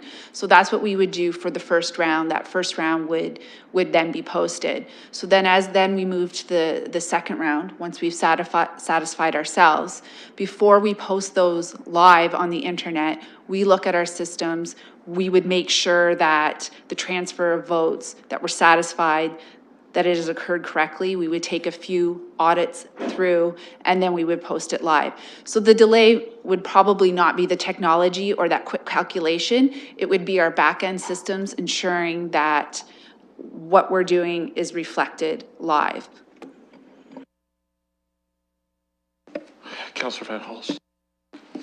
Thank you, and through the chair. So that I'm a little confused by the description here. I think what might happen, and I would also say that we're probably at liberty to ask the company to tell us how to give us the data. But what might happen is, or what we could do is simply say, tell us how all the candidates did in terms of first, second, and third. So anyone who gets the results would be a little more robust. You would see this person got so many, first, seconds, and thirds, and then you might be able to, from there, calculate that out, or it might be a little matrix, but the data could, if we had enough of it, somebody could look at what was there and almost themselves figure out how the election went. But having built one of these myself, I think it can be very quick, although we would probably have to, certainly, if you wanted to check them, count the ballots afterwards. Do we count the ballots afterwards? Did we do that in this past election? So each machine produces a tape of what has been gone through that machine for the day, and those results are transferred electronically to our server. So what we do is we look at that physical tape, we make sure that those votes that have been counted were the information from that machine was transferred correctly to the server. So that is the audit that we do. So that's what we do right now.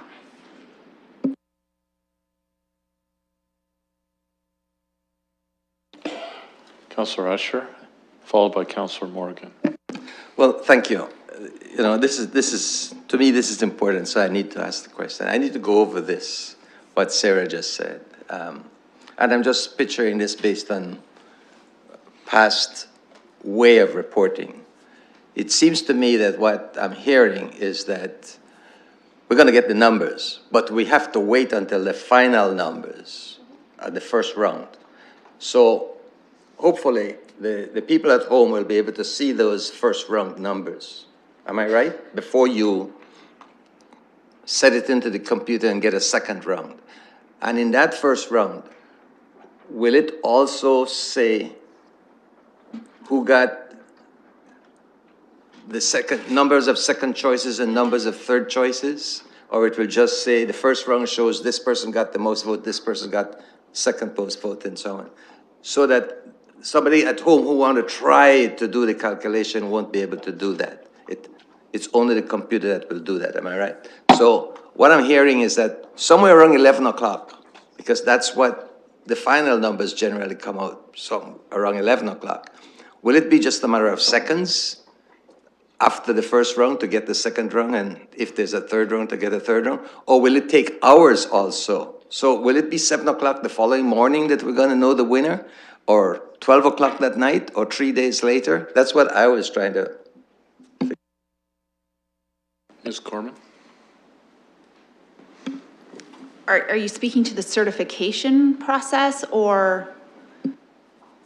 Well, I don't know whether you call it certification or calculation. I'm saying that, that in order to do the second round, we have to ensure that we know that all the votes are in for the first round.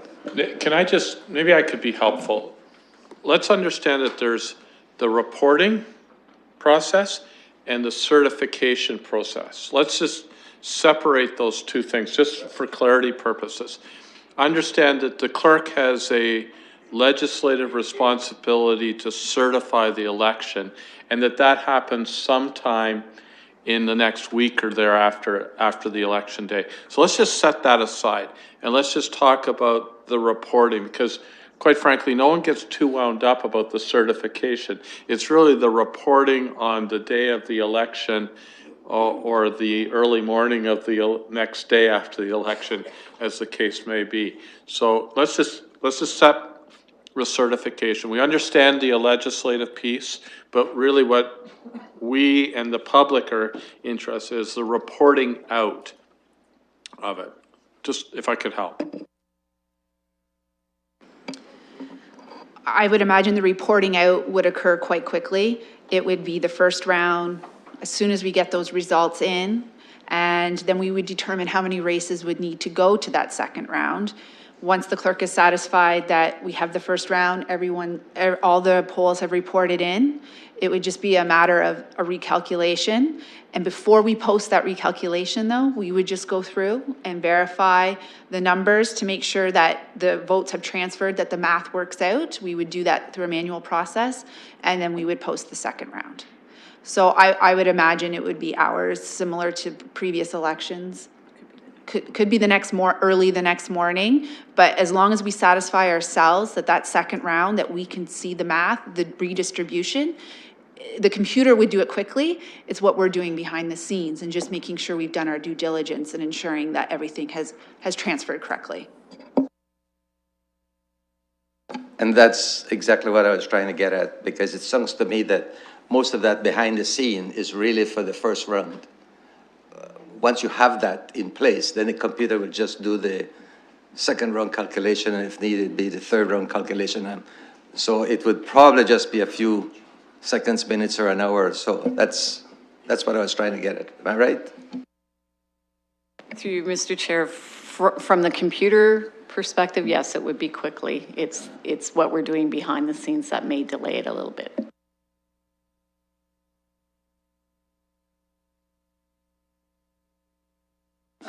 Thank you to our clerks for answering the questions. I think for my colleagues who want to engage in the debate and discussion on whether we want to do this or not, I don't think anybody in the audience is at least I haven't heard in the public debate, being too concerned if the election results are 12 hours or an hour or a day or whatever later.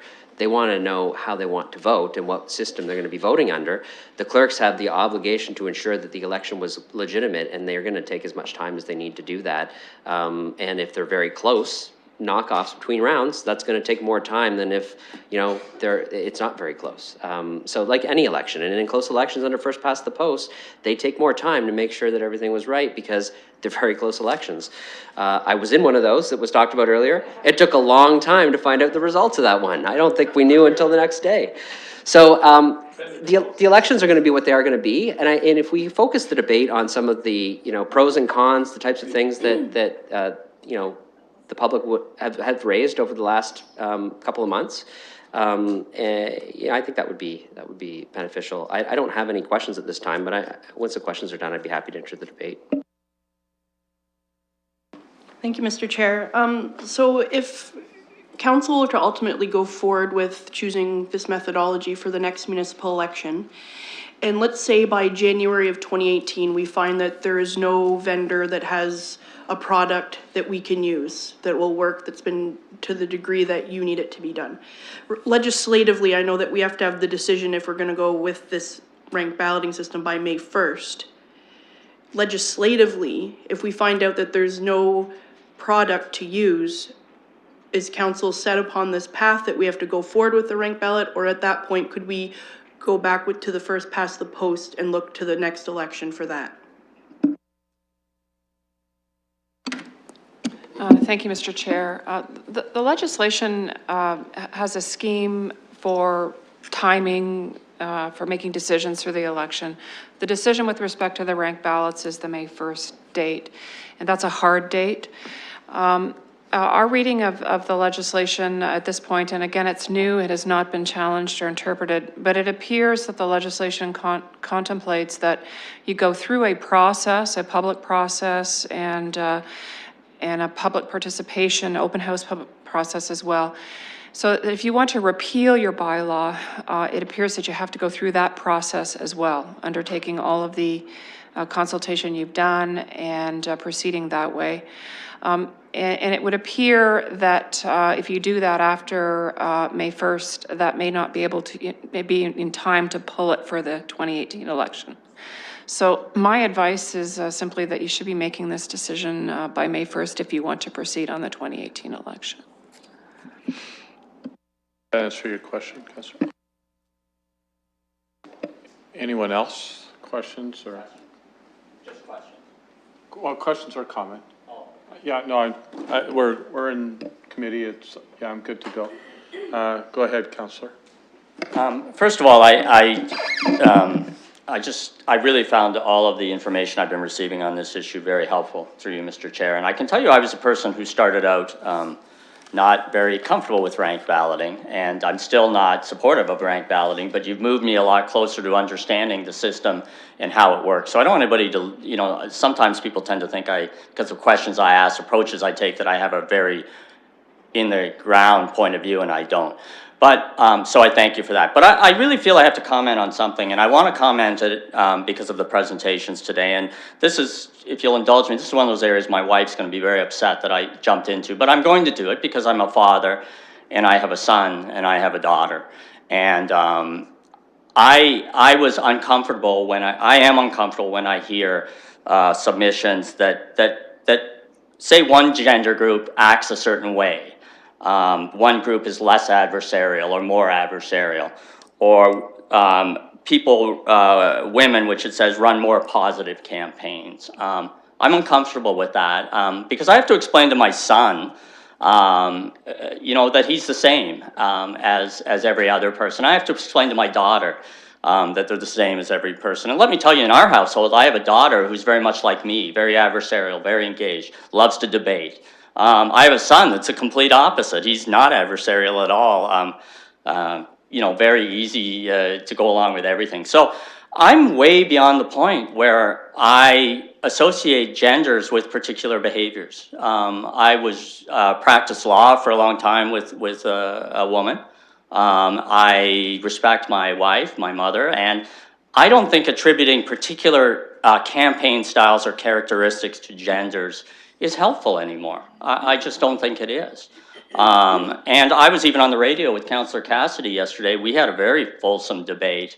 And I don't think either of us would say that's gender-based. We were both very passionate. So I hope as we move into the future that we'll all understand that we are equal and women have a full and complete place in the electoral process. And I certainly haven't experienced in the City of London when I campaigned with women, and I'm not a woman, I understand, abuse towards them. So I hope we move beyond that, and I really feel strongly about that. And so that, I really wanted to point that out today because there were times when I felt that being a man sitting here, that I had different characteristics or things like that, and I just don't feel comfortable with that anymore. So that's what I wanted to say. Councillor? Looking for other speakers? Okay, committee, if there's no other speakers, we do need to have a resolution or, Mr. Mayor. This is a pretty huge decision that we'll be recommending to full council at that special meeting on May the 1st, and it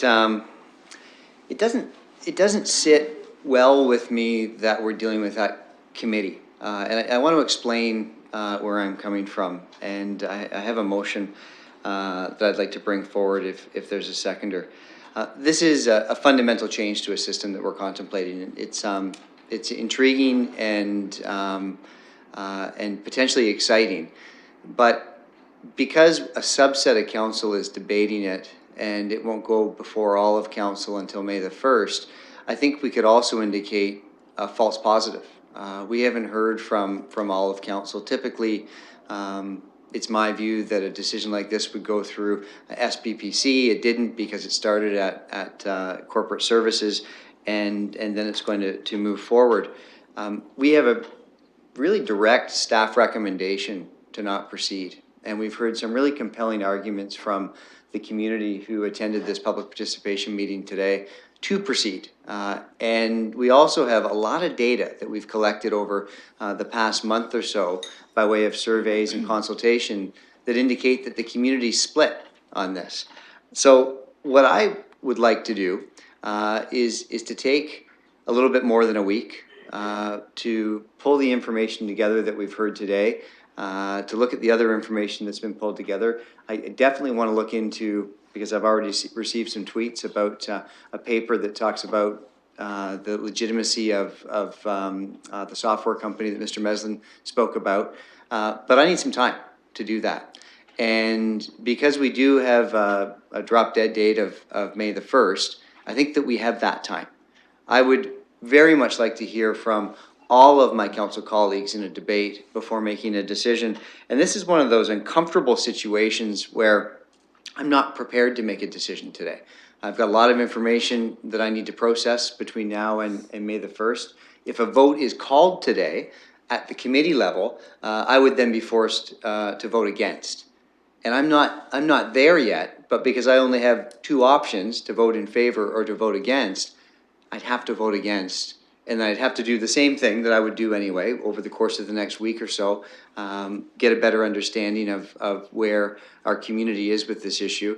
And then we'd have another full debate with all of council and make that decision. So what I'm suggesting in a roundabout way, and I apologize for the length of my comments, is that we refer this. We refer this to council, and we have the debate there, and we deal with that decision on May the 1st.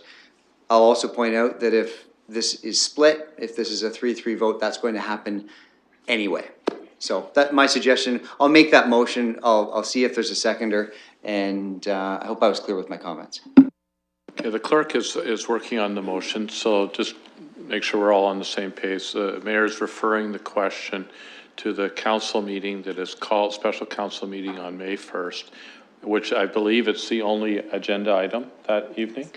And so there would be a full debate of council on that issue at that council meeting on May 1st. Okay, Councillor Usher. First of all, before we go forward, is there a seconder to that? Councillor Usher is going to second that. Okay, go ahead, Councillor. Well, thank you, Mr. Chair. In a sense, it's a relief to me because I said right at the beginning that I'm here to listen. I've not fully made up my mind how I want to vote, and I was very concerned about having to vote at this point in time. And like the mayor, in order for me to gather more information or put all of this information that I got here today, I would have to vote against going that way if I had to vote on this subject today. And I don't want to do that until I'm sure that I appreciated what my constituents are telling me, plus what I heard here today. And I really do believe that we should take some time and absorb what we heard here, absorb all the emails that we're getting, and any additional information that we're going to get, because there's no necessity for us to make this decision today. I think we still have time, and we could do it on May the 1st and then go right into council and make the decision at council. So I'm going to support that motion. I'm going to second it. Thank you. Thank you, Mr. Chair. I just want to throw maybe a wrinkle in. I really wish that this had been, I know this was a special meeting called, I wish it had been referred to a special meeting of SPPC.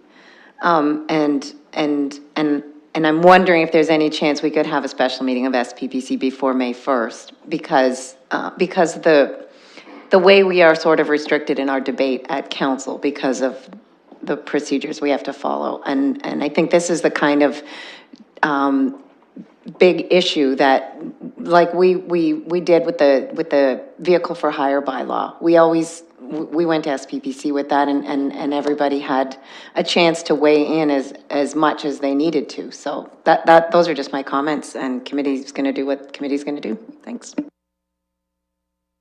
I'm just going to, just because we're trying to figure this out, Mayor Brown. Jeez. Just as a friendly amendment, May the 1st is protected in the calendar, and I don't see any reason why I couldn't call a special SPPC meeting and then call the council meeting immediately after. And so I would change this to referring it to a future SPPC meeting if my seconder would be open to that. Clerk, can you comment on that, just procedurally, please? Through Mr. Mayor, or Councillor Hubert, Deputy Mayor Hubert. From a procedural perspective, yes, we could give notice of a special meeting. We have sufficient time to do that. I'm assuming that would be on the same day, just before council. Yes, from a procedural perspective, it is possible to do that. Can we, I'm just trying to get the information before we have a X number of point of order. So I did hear you first, so go ahead, Councillor Ridley. Thank you, Deputy Mayor. I'm not on the committee, and I wasn't sure if you heard me because I know sometimes you indicate you don't hear, which is why I said it again a second time louder. From a procedural point of view, I'm having trouble. I agree with Councillor Cassidy's suggestion. It makes really good sense. But this decision would have to be ratified by a council in order to be changed, and there's not a council meeting between now and May 1st, so I'm not sure how the committee envisions this happening. Are we going to call a special council meeting to refer the decision to another special meeting? I just thought I would throw that out so we don't get into a procedural quagmire next week trying to sort this out. Clerk, I see. Councillor Helmer, I got you. That is true. I'm sorry. I was responding to whether a special meeting, if we had sufficient time, but you're absolutely correct. We don't have a council meeting in between to ratify that decision. As the mover of the motion, I have another suggestion. I have another point of order before I can come to you, Mayor. So to Councillor Morgan. My point of order was identical to Councillor Ridley's, so I think we should effectively deal with that. It is, you know, the only option, the decision from this meeting has to flow to the next council meeting. So you've got to call a council meeting, refer it to an SPPC meeting, then have another council meeting if you want to proceed in the way that is suggested. Lots of government. I was actually getting there, believe it or not, but back to the mayor. Again, as the mover of the motion, I say this respectfully, but I think we're maybe making this a little bit more difficult than it needs to be, governmenting it to death. These are our policies, and I could easily call a special council meeting and then an SPPC meeting, and as Councillor Morgan pointed out, and then we could have a council meeting. We could do it all on the same day. So there are things that we can do using our rules to make this possible, but I think what I want to focus on is the intent of the motion, which is to allow all of council to enter into a debate. I certainly appreciate Councillor Cassidy's interest in having the ability to have an SPPC debate that doesn't have the restrictions, so we can have a fuller discussion before making a final decision at council. But there are things that we can do to make this happen, and we can take a long time to do it, or we can just... Yeah, I think probably the thing that would take the longest of that is just resetting the system for between the various meetings. So what I'd like to hear is, apart from the procedural concerns, is committee in agreement with the intent of the mayor's motion? And so on the speaker list, I have Councillor Park, and unless it was a point of order, Councillor Helmer, then I have you, okay? Thank you. I just need to express some frustration as in terms of rules of procedure at a meeting. An individual on the committee cannot call a point of order. And I've been on the speakers list and I've been bumped 3 times, and perhaps I could have raised my own point of order to say the exact same things that have been said already. The mayor raises the point about suspending our own rules of procedure at a council meeting. We could do that. We could let people speak more than once to an issue. I think that the last 10 minutes of this conversation today has been unnecessary. We should make a decision today, debate it further at council like we do with every other issue, because we could raise this argument on any issue, a planning matter, vehicle for hire bylaw, etc. So at this point, I'm not going to support this motion as it is on the floor because I don't think it's necessary, and I look forward to getting into the further debate about the intention behind the recommendation from staff. To the councillor's comment with us suspending our regular rules, would that be, and I'm looking to the clerk, would that be a more easier or fluid way of dealing with this? Certainly that can be done. There is provision within the council procedure bylaw to suspend the rules. In order to do so, you do have to achieve 2/3 consent of the whole council. That being said, you could then suspend the rule in terms of the number of times to speak, etc. We could, in advance of the meeting, determine which rules had to be suspended. So you could pass the motion to do so, presuming you get the 2/3 vote, and conduct the meeting accordingly. Okay. I'm going to go to Councillor Helmer and then just contemplate that, Mayor, in terms of the motion that you have on the floor. Councillor Helmer. Sure. So this is day 873 of our council term. We put exploring ranked ballots in the strategic plan on day 100, I think, right? So 773 days from now, we're talking about deferring the actual discussion around ranked ballots again, even longer, to have more time to think about it. And I understand if some people haven't made up their minds yet. I mean, that's a good thing. It's fine. I'm totally fine with people to say, I'm going to vote this way at committee, I'm going to think about it, and I vote a different way at council. It happens regularly, and it's a good feature of our government. Corporate Services Committee deals with matters related to the elections. That's why it's at Corporate Services Committee. On the vehicle for hire bylaw, we dealt with it at Community Protective Services. We didn't deal with it at SPPC. I do think it may have been better in retrospect, but we can't go back in time and fix that. And doing all this procedural shenanigans is, frankly, I think, a big waste of time. There's 10 of us here now. We can talk about the issue now. The reason we have standing committees is so we can hash some of these discussions out. I'm glad that a number of guests have joined us. I'm interested to hear what my colleagues think about the actual issue. I would rather not put it off to a council meeting where when we make one decision, it's now a decided matter of council. It's also, in this particular circumstance, the very last day we can actually do something and meet the legislative requirements. So there's no delaying at that point. I'm sort of glad the province put in a really hard deadline, so we actually do have to make a decision eventually on how we're going to proceed. I came here today, and I imagine the members of the gallery who are still here are interested to know what we think about switching to ranked ballots. I'm certainly interested to know what my colleagues think, and if they have concerns or they're uncertain, I think that's a very fine position to be in at this point. If they're opposed to it, I think that's a fine position to be in.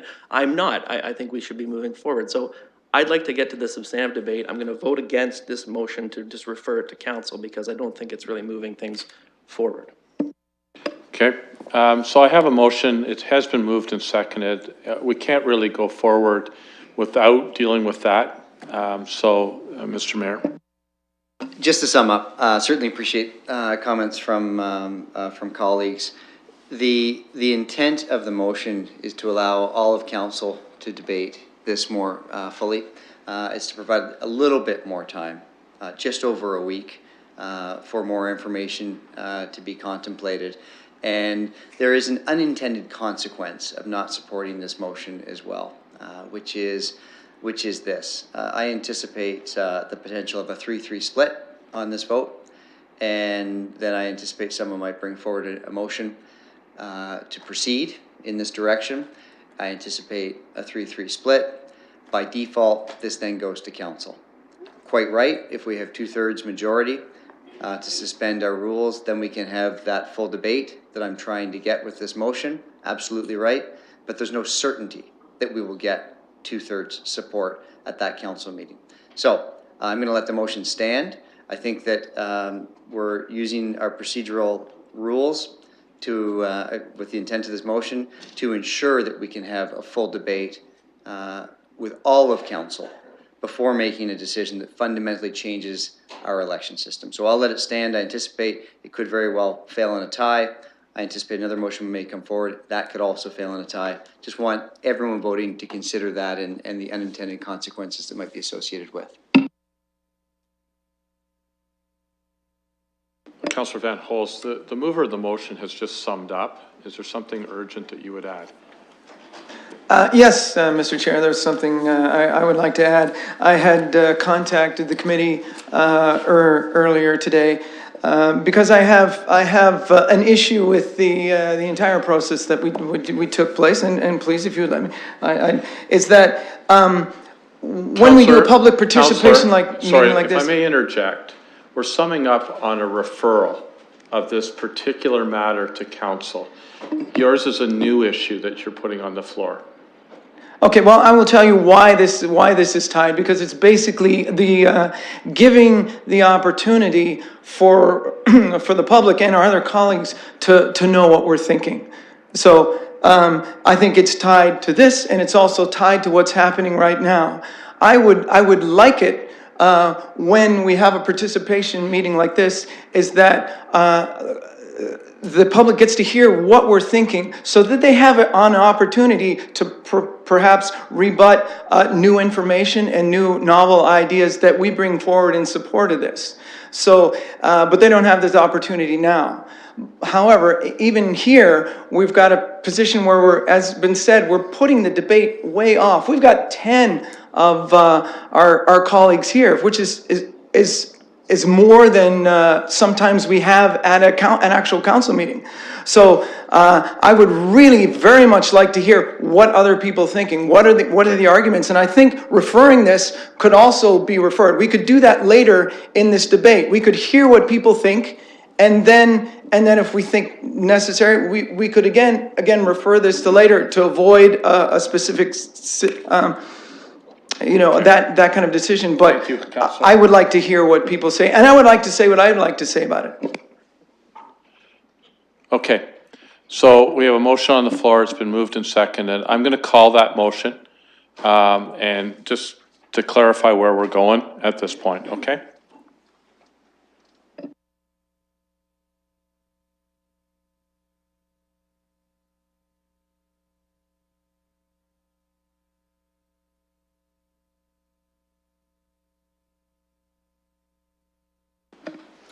The motion loses on a tie vote. Okay, so it loses on a tie vote. We're back to square one here. Councillor Park, there's absolutely nothing on the floor right now, so if you would want to change that, that'd be helpful. Sure. So I am not in agreement with the staff recommendation.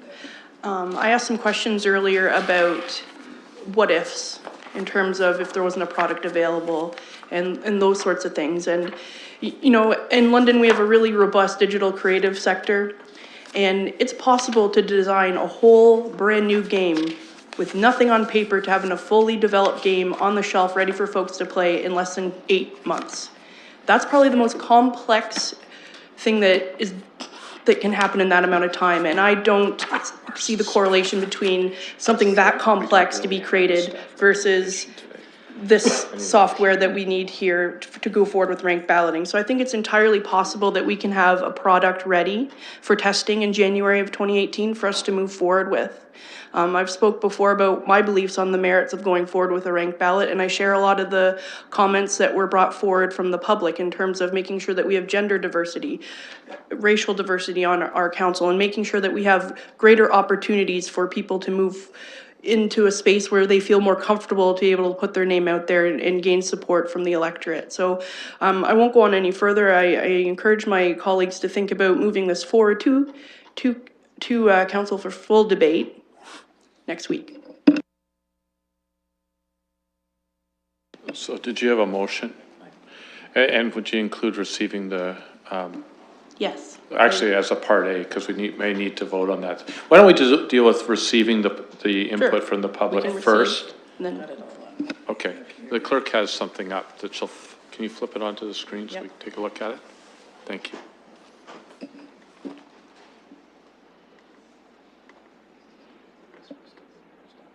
Okay, when we're finished our debate, I'll be calling parts of that separately, okay?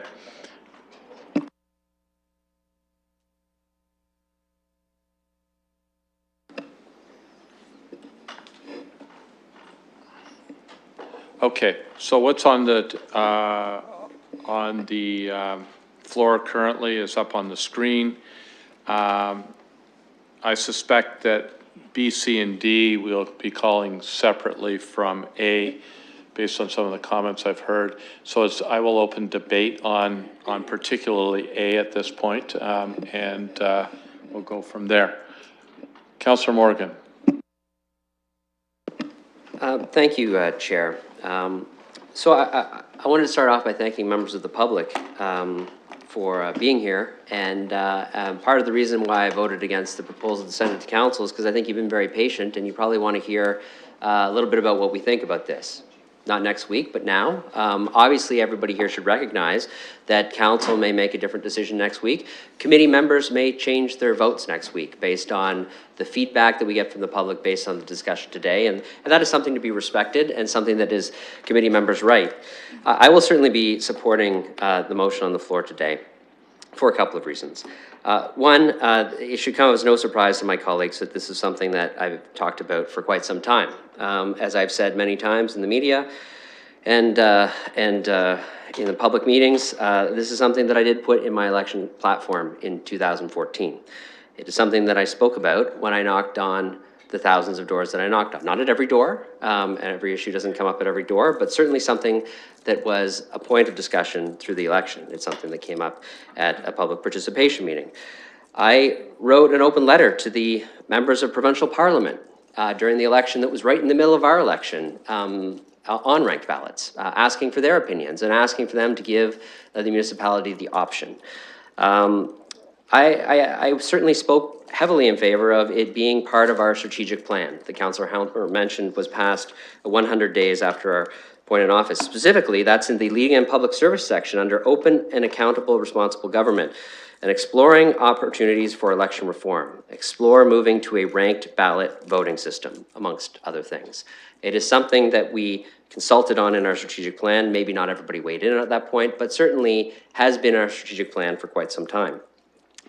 We introduced a process at the Community and Productive, or the Corporate Services Committee here to start selecting committee vacancies by ranked ballot, to try it out ourselves, to see how it worked, to provide a little bit of media attention to it so that people knew that it was something that was out there that was being discussed. We even used it for one of our deputy mayors. Back when council had a second deputy mayor position, that was how we were going to determine to choose that as a council. We subsequently got rid of that position, so it doesn't stand there, but we did that. We were recognized by the Minister of Municipal Affairs and Housing at the Association of Municipalities of Ontario Conference in Niagara Falls for the work that we had done at the committee level on trying out ranked ballots. And at the time, it was within the minister's mandate letter to bring forward these options for municipalities. I myself have met with the minister and his staff about that legislation as they were contemplating it. We certainly provided our direction as a municipal council that we would like to see and have the option so that we could explore it. I've been on the radio, in the paper multiple times. I've attended all of the public participation meetings except for the ones that happened at the same time. But I was at one of them in the wards. I held two, held my own meeting. I went to all of my association meetings, all of the community meetings in my ward. I brought this up and even gave presentations on it to get feedback from the public. I've also consistently said I'm in favor personally for ranked ballots, but I said I was going to listen to my constituents through the process. And I was very clear, and I think our media friends in the room, who I was on their shows or in their papers, saying, I am going to listen to my constituents. And I think I've done that. I think I've listened very carefully. Not everybody is on the same page on this. And I found that through the discussions at even the open house I held myself, people really wanted to learn more about it. And as they learned about exactly how it worked, that they could actually still go in and cast one ballot if they want to. It's their option. I would encourage them to express more of their preferences, but it's their right in an election to do so. That it is very, very similar to the current system. When you look at the comparison of the ballots the clerk have made up, that box from the first past the post system and the box for your number one ranking in the rank system is identical. You don't mark an X, you color in a little circle on both of them. It is not going to be complicated for the public. It gives some members of the public, even in our own survey, half of the people who responded, some people say half is not enough. It gives that half that want a different system the option to rank more of their preferences. It allows the people who wanted to stick with the same system to vote in a very similar way that they have done in the past. So I'm supportive of this. Now let me talk about briefly, with the committee's indulgence, the challenges that we will face. And let's be honest, the municipality faces challenges with very complicated problems, whether that's engineering or policy or many of the other issues of government all the time.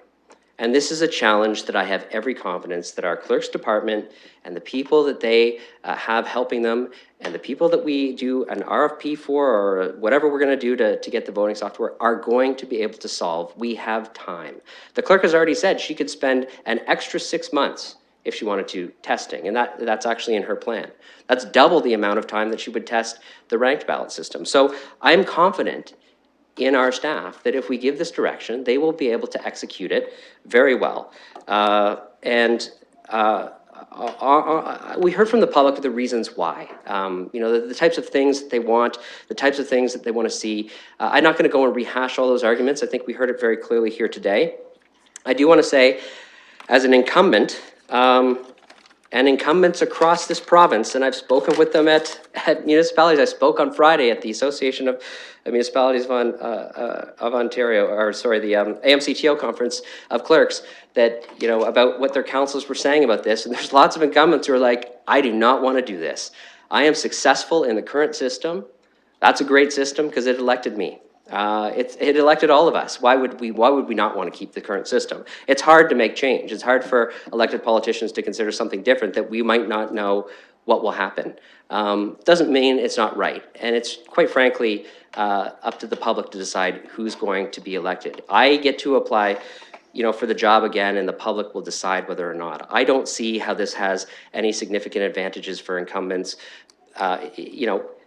Incumbents are advantaged in every conceivable election system. Why? Because they have knowledge, they have experience, they have name recognition. That's not going to change under a ranked ballot system, but it may not be as prevalent as the system that has returned incumbents to this horseshoe in a strong percentage of like, I think it was in the 90s the last time I saw someone write about this over the last 30 years. With the exception of our last election was a little bit different. There was a few things at play on that one.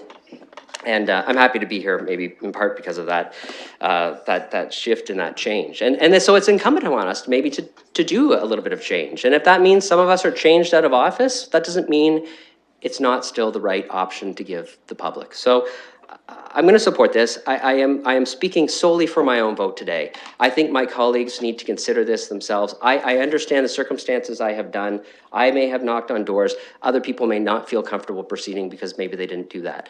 I will respect the debate today. I will respect the opinions of my colleagues at council. I expect there to be 2 robust debates, and I can only cast the vote based on my own experience, the own promises that I made, that I would bring this as far as we could, that I would listen to the public, and that I would cast my vote with all of that in mind, which is what I'm going to do today.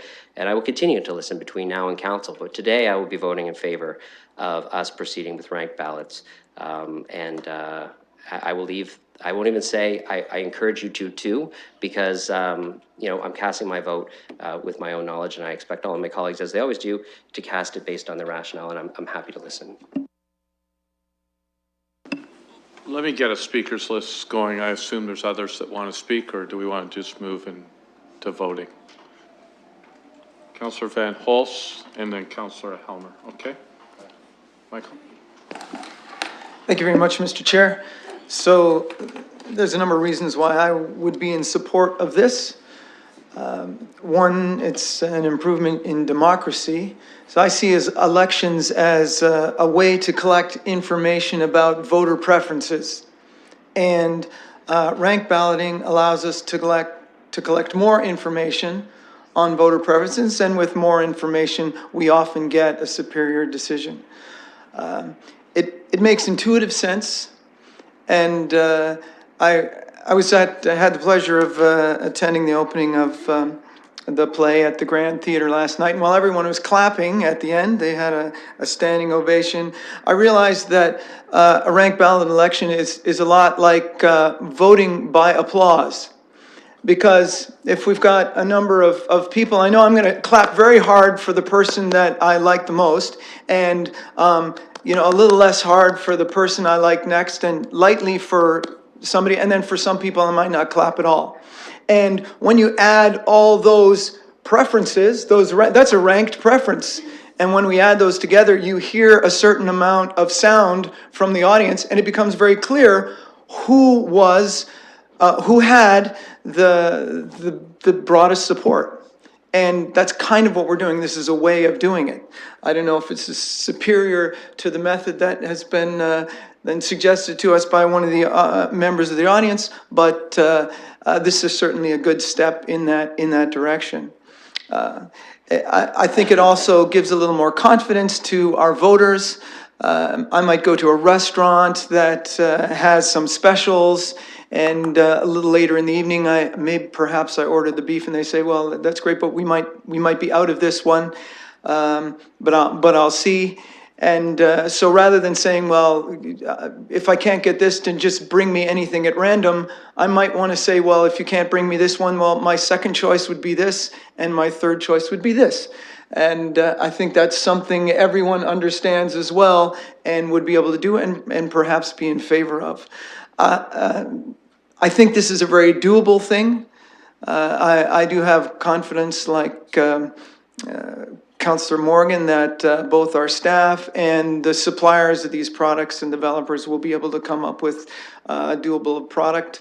I like this idea because it's something we could easily change back if we didn't like it. If for some reason we thought, "Oh, this was terrible," well, we would just change it back to where we were in the last election. I think that we can easily recover from a catastrophic failure. So should all the tabulators fail, and should our clerks forget how a ranked balloting works, so they couldn't do that by hand, then we could simply count the first place choices by hand like we've done for over 100 years. So, and I suppose we could simply put that into our motion for going forward with rank balloting, as if everything goes wrong, we can simply do that. It also solves some problems that have long been identified with first past the post.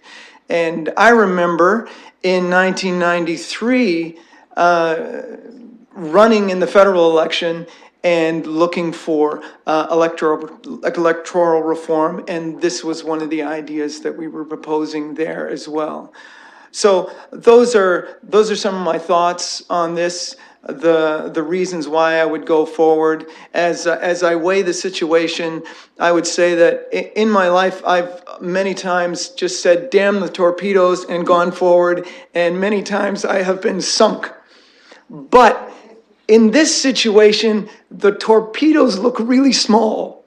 They're really small torpedoes, and I think the downside for us is minimal. And so I would like to move forward. And I also, in finale, point out that I don't want to do this because I want London to be the first. I've got no ego thing about that. I just think this is a good decision, looking at it from right now. Thank you. Michael. I almost think we need something in our procedural bylaw about the number of metaphors you can use in one speaking engagement. I really do. Anyhow, Councillor Halver, thank you, Mike. Go ahead.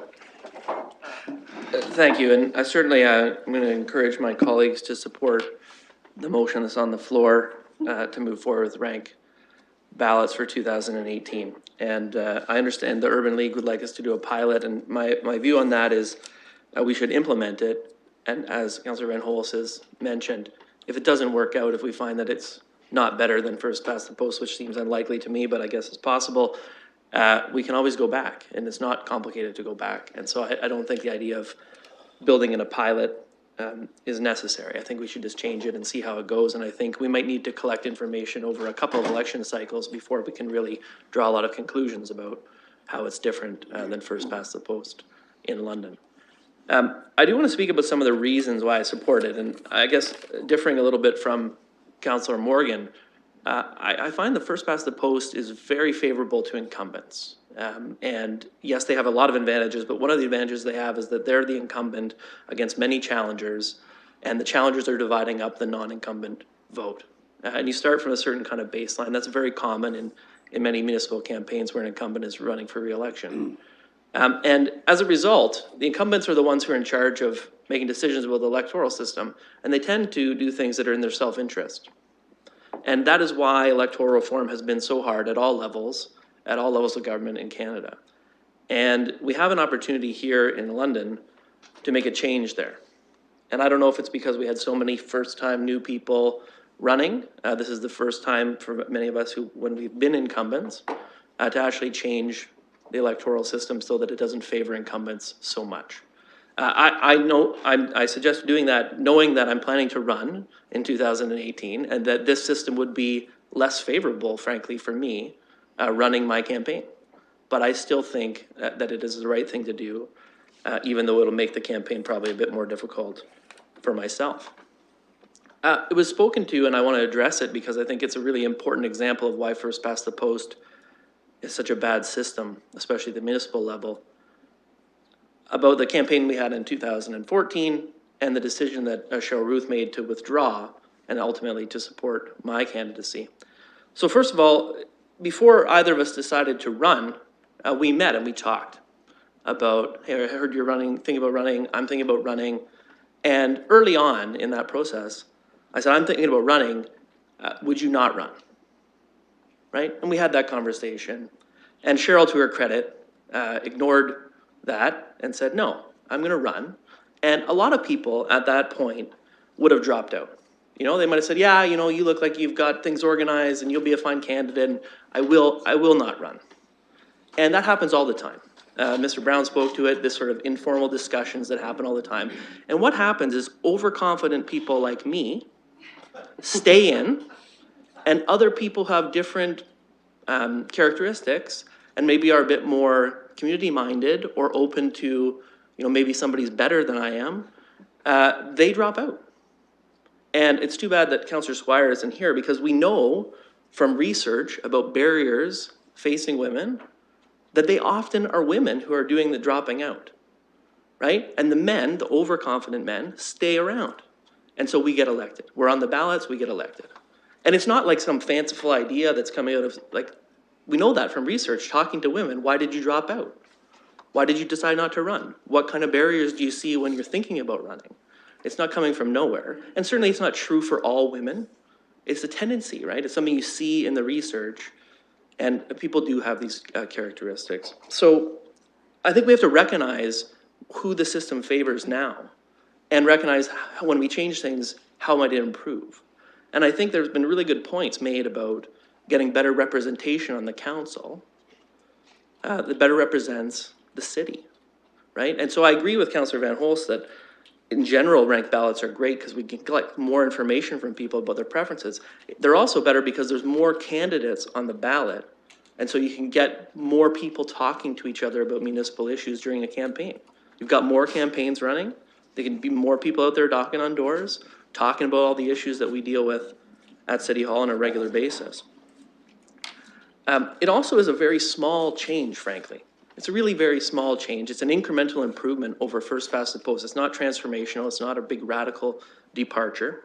And I think it's the kind of change you can make that will improve things a little bit. It's not going to be a panacea that solves every problem we have in the electoral system. And it's not going to mean that everybody feels like their vote counted the way that some people might like. I think that could happen maybe at the federal, provincial level with proportional representation, because you can really see how your vote translated into somebody who's actually elected somewhere. But with ranked ballots, you still have that possibility where you voted for a marginal candidate, they weren't elected some way, even your second or third choice candidate wasn't elected. That's still possible. And so I don't think it's going to solve that kind of satisfaction problem fully. But it's going to make some improvements. And I do think that we've got a good opportunity in London to make the change and show how it would work in Ontario. I have full confidence that all the vendors who produce the software for ranked balloting will be very keen to make sure it works in the one municipality that moves forward in Ontario, because Ontario is a big market, frankly, and it's in their interest to make sure that that happens. I'm not concerned. The kind of algorithm we're talking about is not complicated. These days we have algorithms that do all kinds of things. Just think about Facebook. That is a complicated algorithm. This is not a complicated algorithm, as Mr. Meslin pointed out.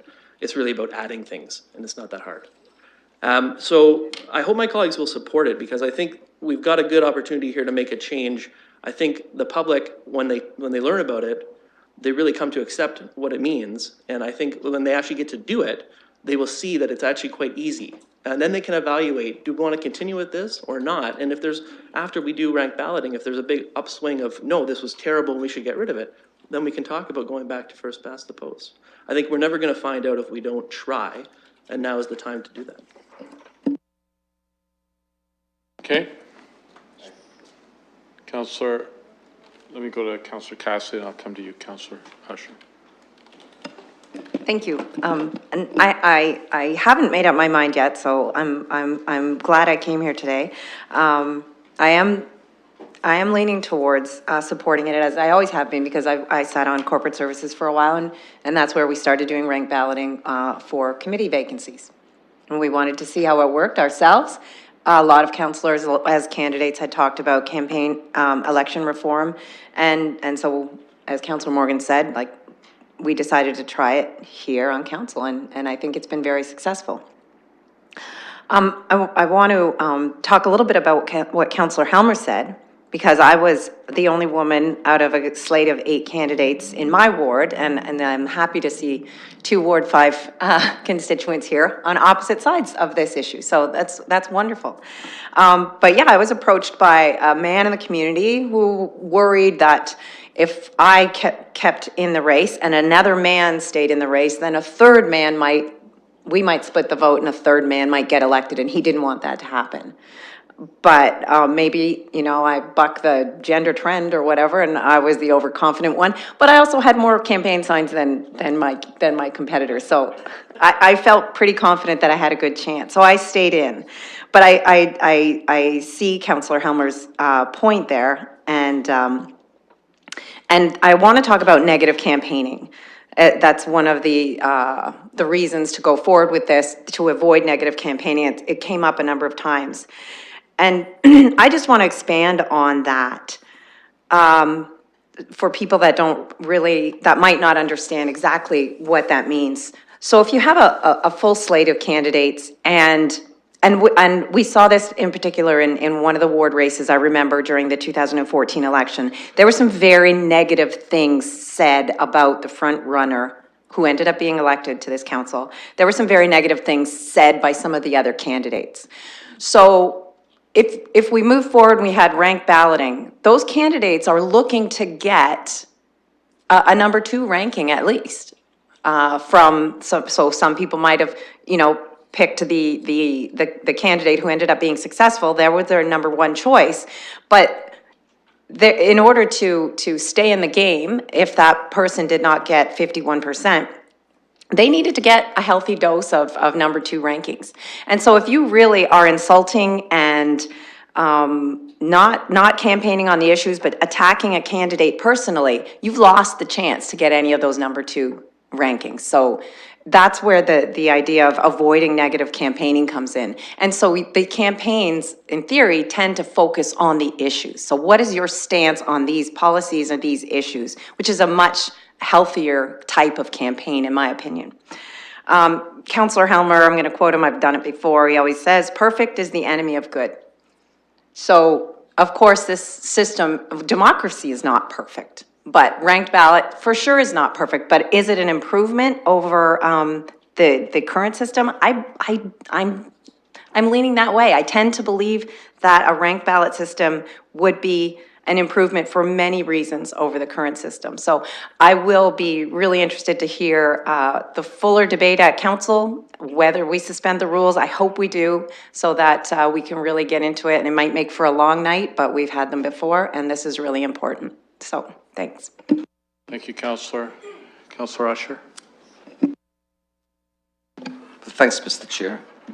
I've been following this I'll call it debate ever since the subject came up, not just today, but we've been doing this for the past 2 years in council.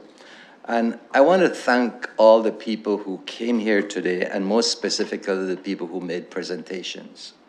I think that they were very impressive presentations, and I really, really appreciate what I got out of that, because I think that they were all positive. What I was disappointed in was that we didn't have more people. And I don't know the reason for that. I think that based on the emails and the conversations that I have had over the past few months, it was not the same demography or demographics of people and thought that I heard here today.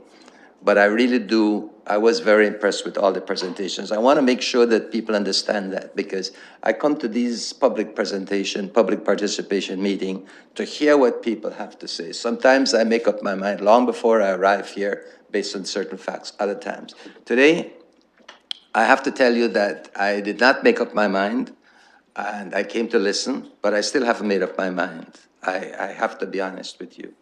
I do believe that there's advantages in both of these systems, or even the other system that Ms. Michaels talked about up there. I don't quite understand it, and I'd like some more information on that. But regardless, I hear a lot of things talked about today that, and granted, nothing here is emotional, because I could go either way, ultimately, because I'm only one of thousands of people who will be voting. So it all depends on how people will accept this. And I do believe that people can work it out.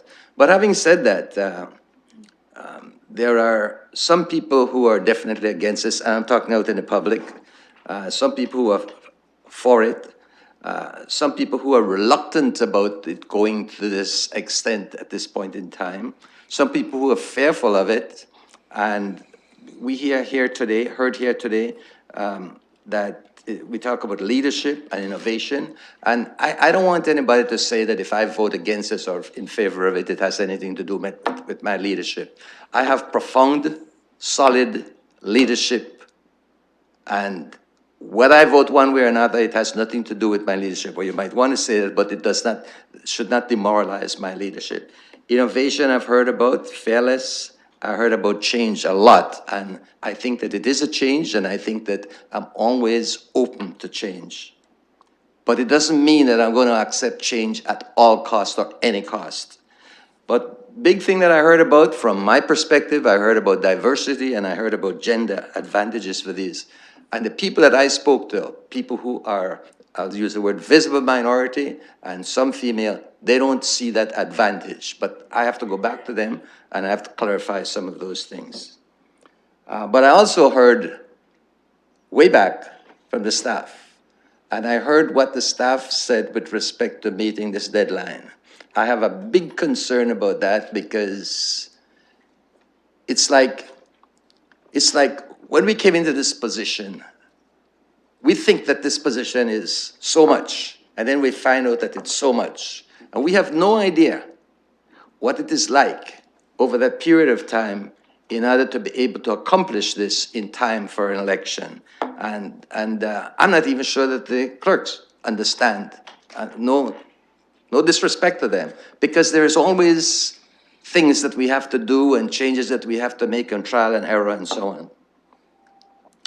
But, so I'm concerned about the timing for the clerks, whether they could meet this deadline or not. I think that my personal feeling is that I think we're pushing them.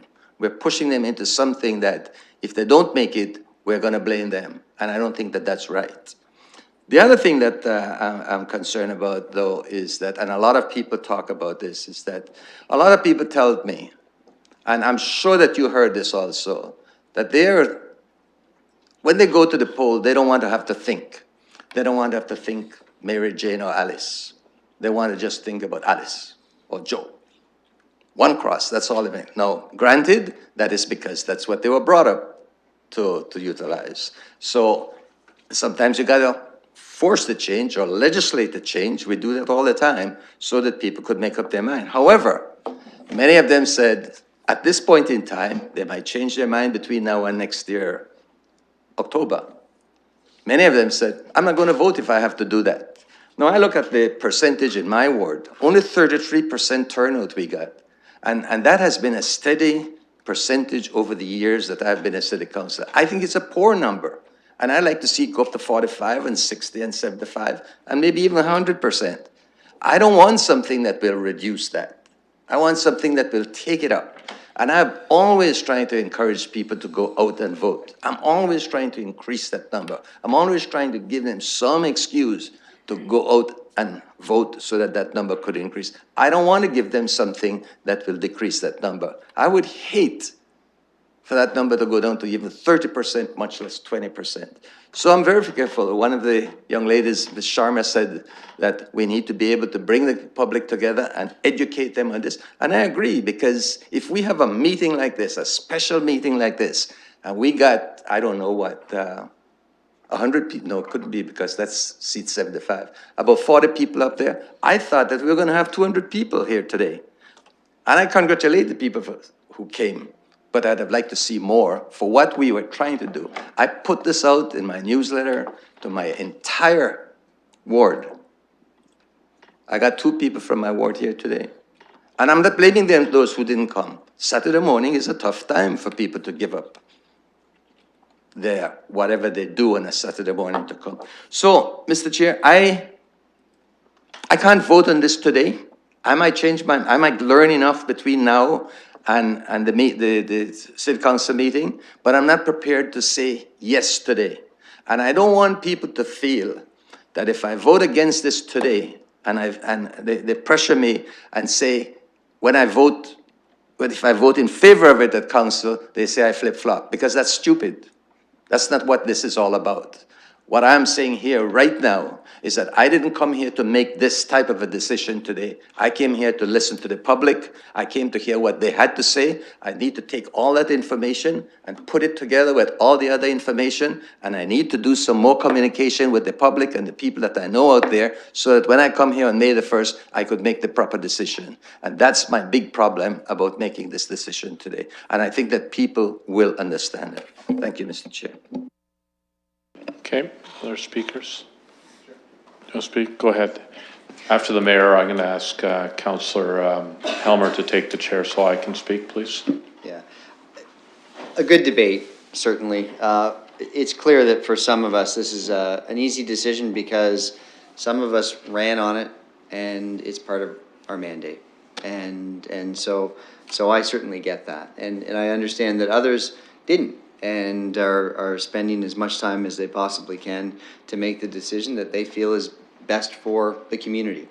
I can definitely appreciate that. About an hour ago, I attempted to move this to full council. I anticipate that at the conclusion of this discussion, it might be a split and we'll end up at full council for the final debate and the decision. But I think that this discussion was worth having. And so we're better for it and the public is more informed for it. To me, and I've said this a few times over the past month or so, it's not a question of ranked ballots. It's a question of when do we introduce ranked ballots? And there are a number of things that are weighing on my mind. Certainly, I see the attributes and the advantages connected to this system. When I hear the strong position that groups like Women in Politics take, that is something that I take very seriously. But when I hear the comments of another individual that I have great respect for, Sandy Levin, and the position that he takes, that's going to require some contemplation on my part as well. And finally, when I hear from the clerk, and the clerk says, in terms of a professional staff recommendation, not yet, not for 2018. And these are the challenges that we face. That weighs heavily on my mind as well. I'm going to spend some time speaking with the clerk about this over the course of the next week and a half or so. My message to the advocates is that if this does fail on a split and the decision is pushed to full council, is to keep advocating. Vicky, if you're still here, I know that I've said to you on more than one occasion, when the advocates stop advocating, I get worried. And so please, keep pushing. To my council colleagues here and those that will be in attendance at the council meeting, I certainly hope, even if you've decided how you're going to vote on this today, that you allow a full discussion to occur and that you support the ability to suspend the rules so that then we can have that discussion and take as much time as we need as a group to be able to make that decision.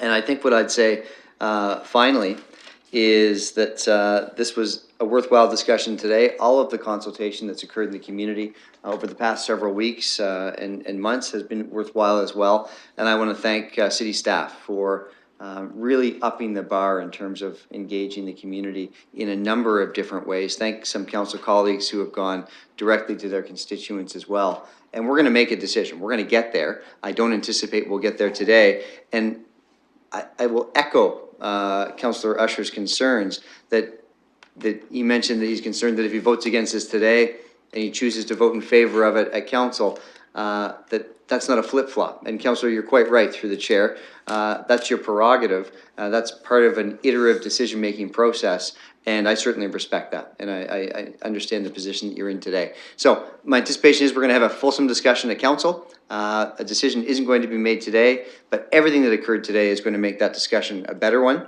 and I look forward to May 1st in our final decision. Councillor Helmer, would you take the helm, please?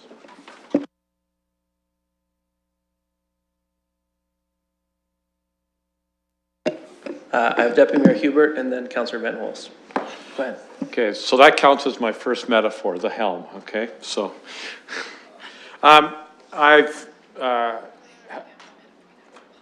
listened and read and contemplated, and I'm getting information even as we speak. I just got a, God bless them, another 30-page report to read since we've closed the public participation meeting on information. And then so that's why I supported the motion to move this forward to a full council meeting. I am twixt and tween. This week I sent a request for feedback on this issue to somewhere in the neighborhood of 1,800 people across London who are my constituents. I asked them to contribute to our survey, so perhaps, clerk, at that council meeting we could actually get an update on that. And I've been assured that some of them have done that. But I also asked them to tell me what they think. And needless to say, as is the case with all of our constituents, they're not shy to do so. What was significant about it is that of that number, I had probably less than 15 or 20 responses from those not so shy people. Needless to say, I got to tell you, the number that responded on BRT was significantly higher, folks. And of the responses I got, and if I'm here to actually represent the views of my constituents in Ward 8, this is not a burning issue. The platform is not on fire. This is my second metaphor. And they were, and with the exception of probably two, they were all said, leave the system as it is. So I'm just telling you what I have heard prior to coming here today. I'm perplexed by the concept of pilot projects. You know, 2006, there was a significant change in our electoral system, one that we went from 7 to 14 wards, and I personally, I was not part of making that decision, but I support it because from a human resource perspective, I believe in performance review and one-on-one performance review. The electorate of Ward 8 are my bosses, if you will, and they determine whether I do a good job or not. And the next election, they determine whether they want to have me back. So I supported that. I am not afraid of change by any stretch of the imagination. I have, in my professional career, been an advocate of change in terms of my out-of-city life, but also we went through another change in 2010 where we eliminated board of control, and I was the vice chair of that. And I still get comments from some of my colleagues on council about that. I still believe that that was the right decision for the City of London at that time, and it changed the way we did things. We have changed, and I guess I've been here long enough that I'm reflecting back. I look at the amount of change in terms of engagement that we have gone through in the last 10 years. And I have to tell you that in my first term on the council, I was the only one having ward meetings on a regular basis. And now it's probably almost universal across. We have really changed the way we do governance at the city line. So that doesn't cut it with me. It's not about being afraid of leadership. I'm a huge advocate of doing it better, and I want to make sure that it's better. The pilot project thing, let's say if we had had this conversation in 2009 about whether we get rid of or keep board of control. Well, let's just get rid of it as a pilot. How do you think the conversation would have gone 4 years later? I think that would have been I think this is a change. And I don't think this is a pilot. So let's just, okay. Okay, I'm always afraid when a hand goes up and I'm speaking, it's usually a point of order or a point of personal privilege.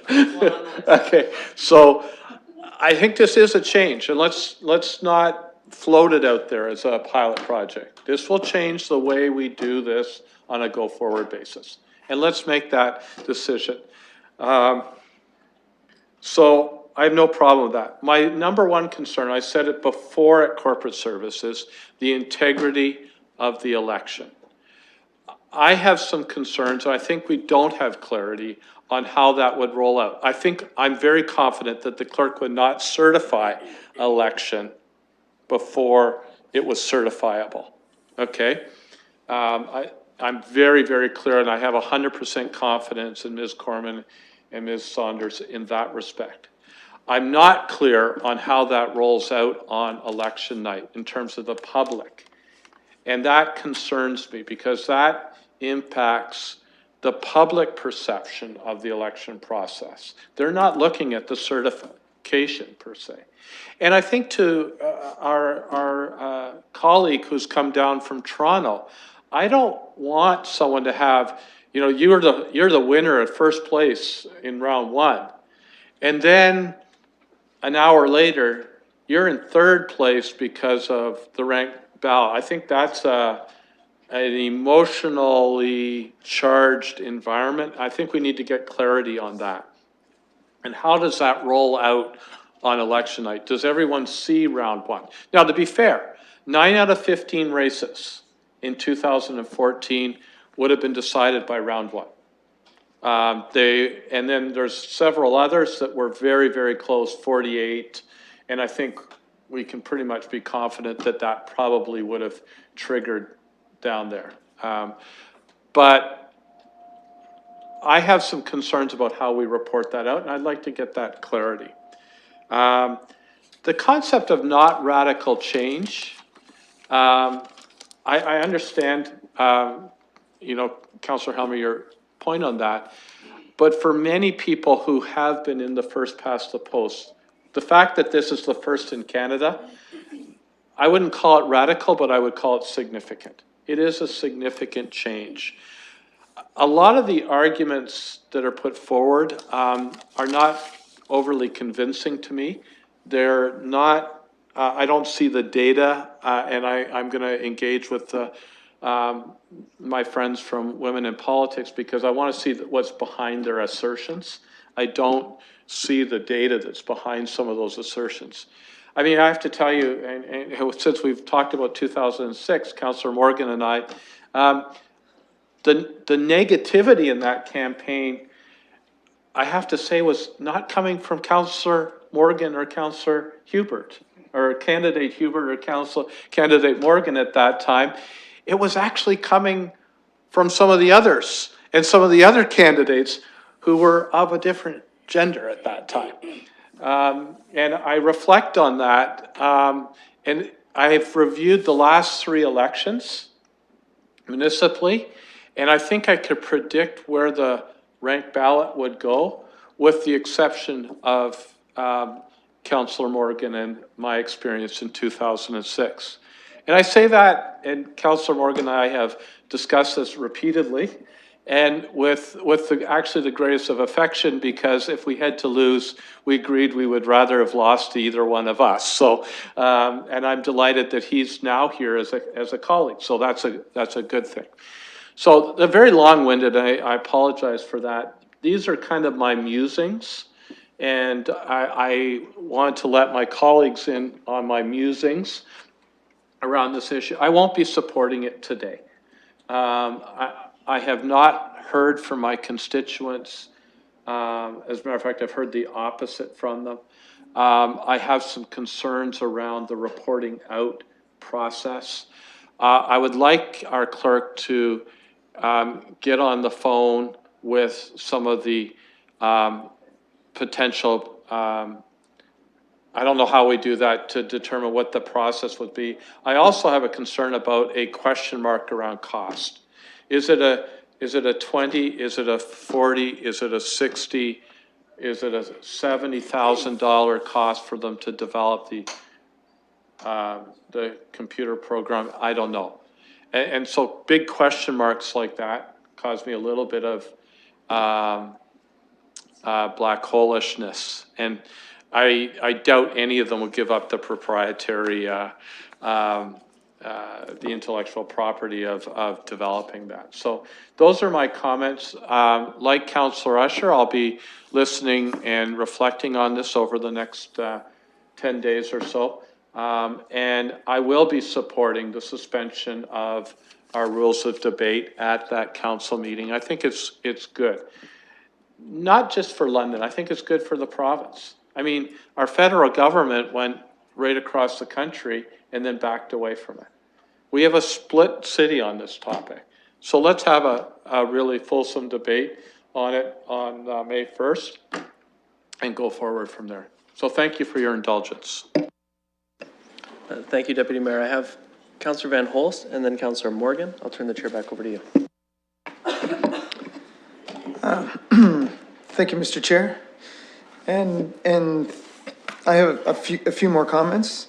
One is that although staff is recommending against this, I think for the most part, very thankfully, our staff is generally risk averse and aren't going to go charging into things if there's any question at all.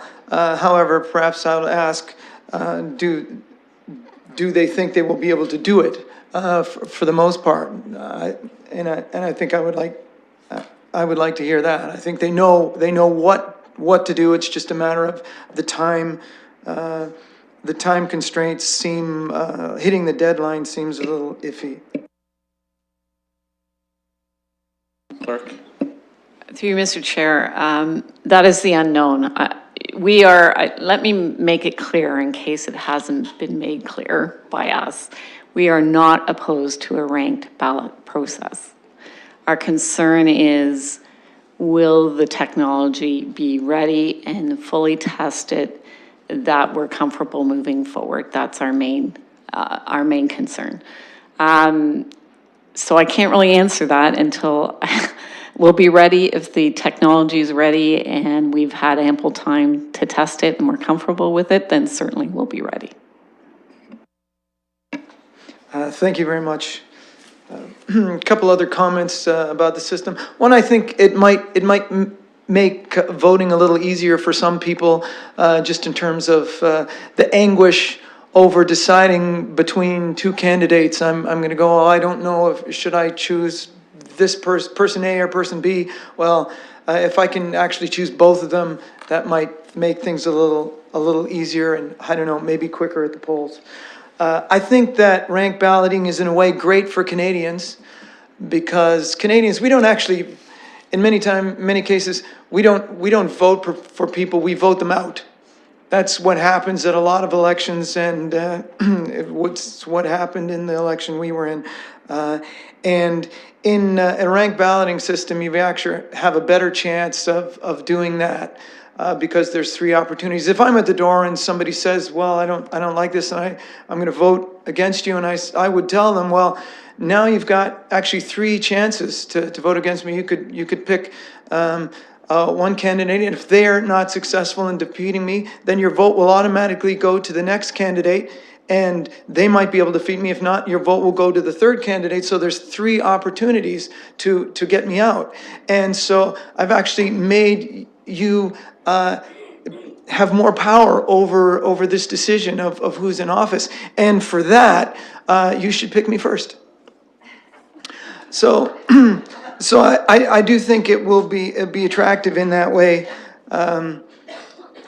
I also want to say that Londoners largely expect us as a council to make decisions. They expect us to make the decisions, and we can, by their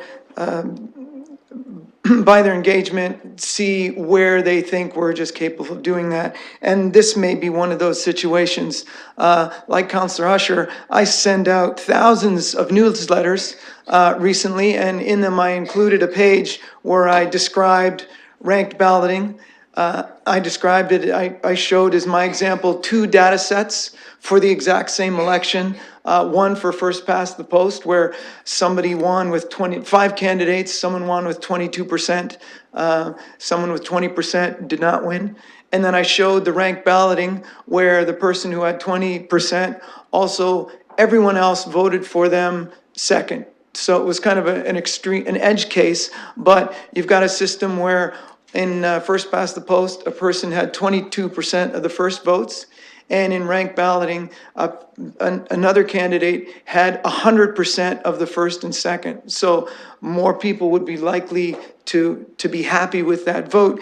And at the end of the example, I said, well, the decision's very simple. Do you want the system that would choose person A or person B for your representative? And at that point, I guess people would decide if they understood that well enough or had some objections. But when I had my ranked balloting open house, and I want to thank the clerks for coming along to that for support.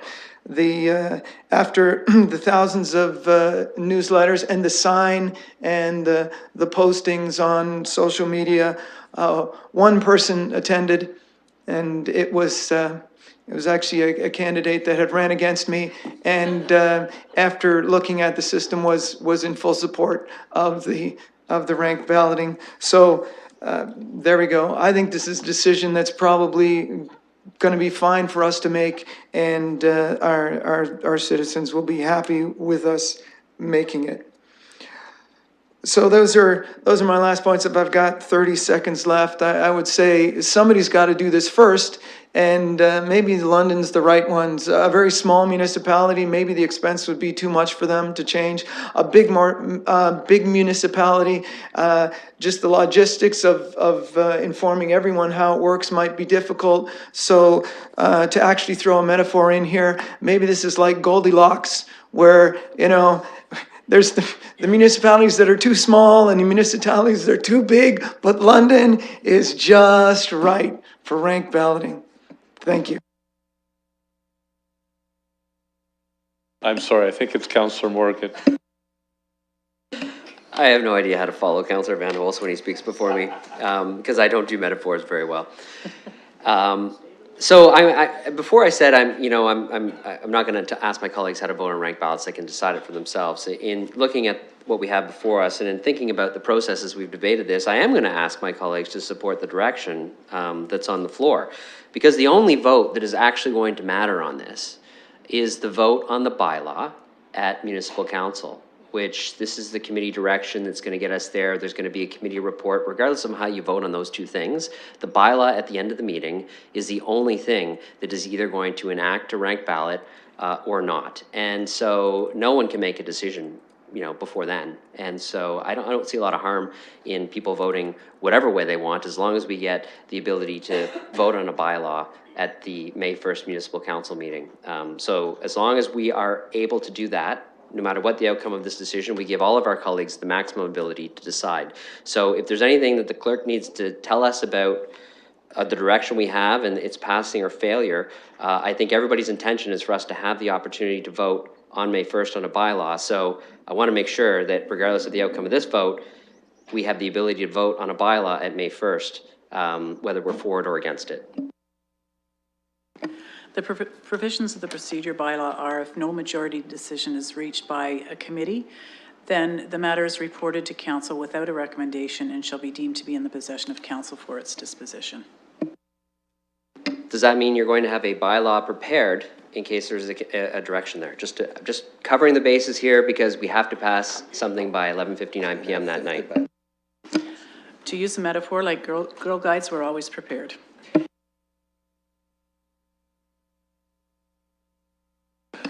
Let's give one to the clerk for that one. I'm sorry. I'm sorry, did you say you weren't a Girl Guide? Oh, okay. Any other speakers? If not, Michael, can we start to converge? Yeah, Yes. So you're on the 30-second clock. Okay, Go. 30 seconds is fine. Probably yes. I'd just like to point out that what Councillor Morgan is asking for is if you support this motion, then we will get to council a bylaw. We will get wording that supports that, and it might be valuable for us to just see that rather than craft it. I think that would be valuable, knowing that we could always fall back on this wording if we voted against it. Okay. With no other speakers, I'm going to call the question, and I'm going to call A separately. Okay. Through you, Mr. Chair, I just wanted to let you know that there actually is a draft bylaw attached to your report, so we really are prepared. Okay. We're prepared.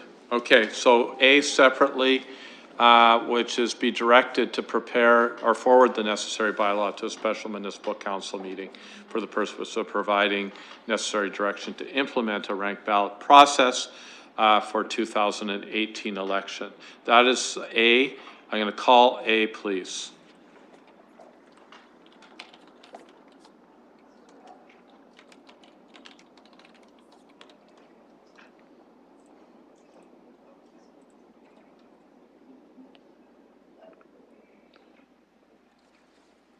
It's moved and seconded.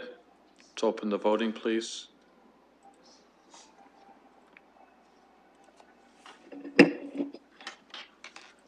Closing the vote, motion loses on a tie vote.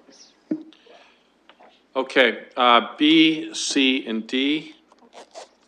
Put them on the floor, please.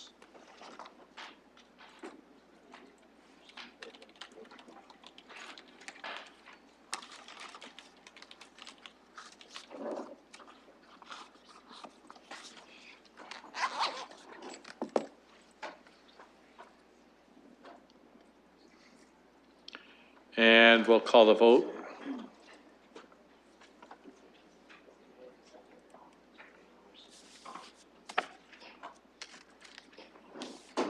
Motion carries 6-0.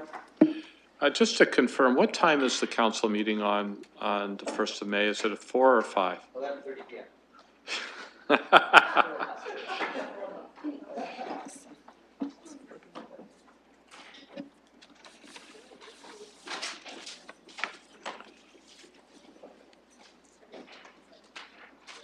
Just have one moment, I'm just going to confirm with the calendar. Oh, I probably could do that myself.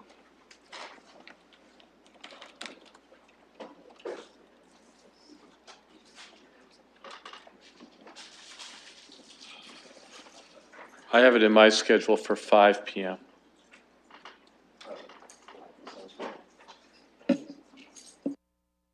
That's my understanding as well.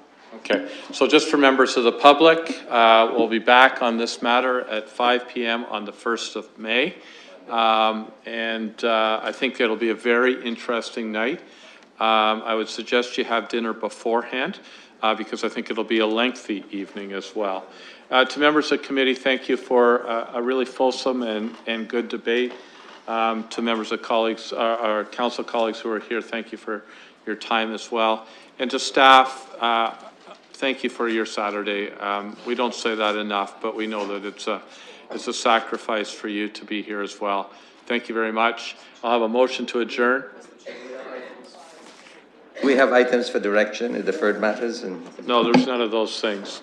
A motion to adjourn, please. Councillor Park, seconded by the mayor. All in favor? Carried. Thank you. Have a great rest of the Saturday and weekend. Your worship.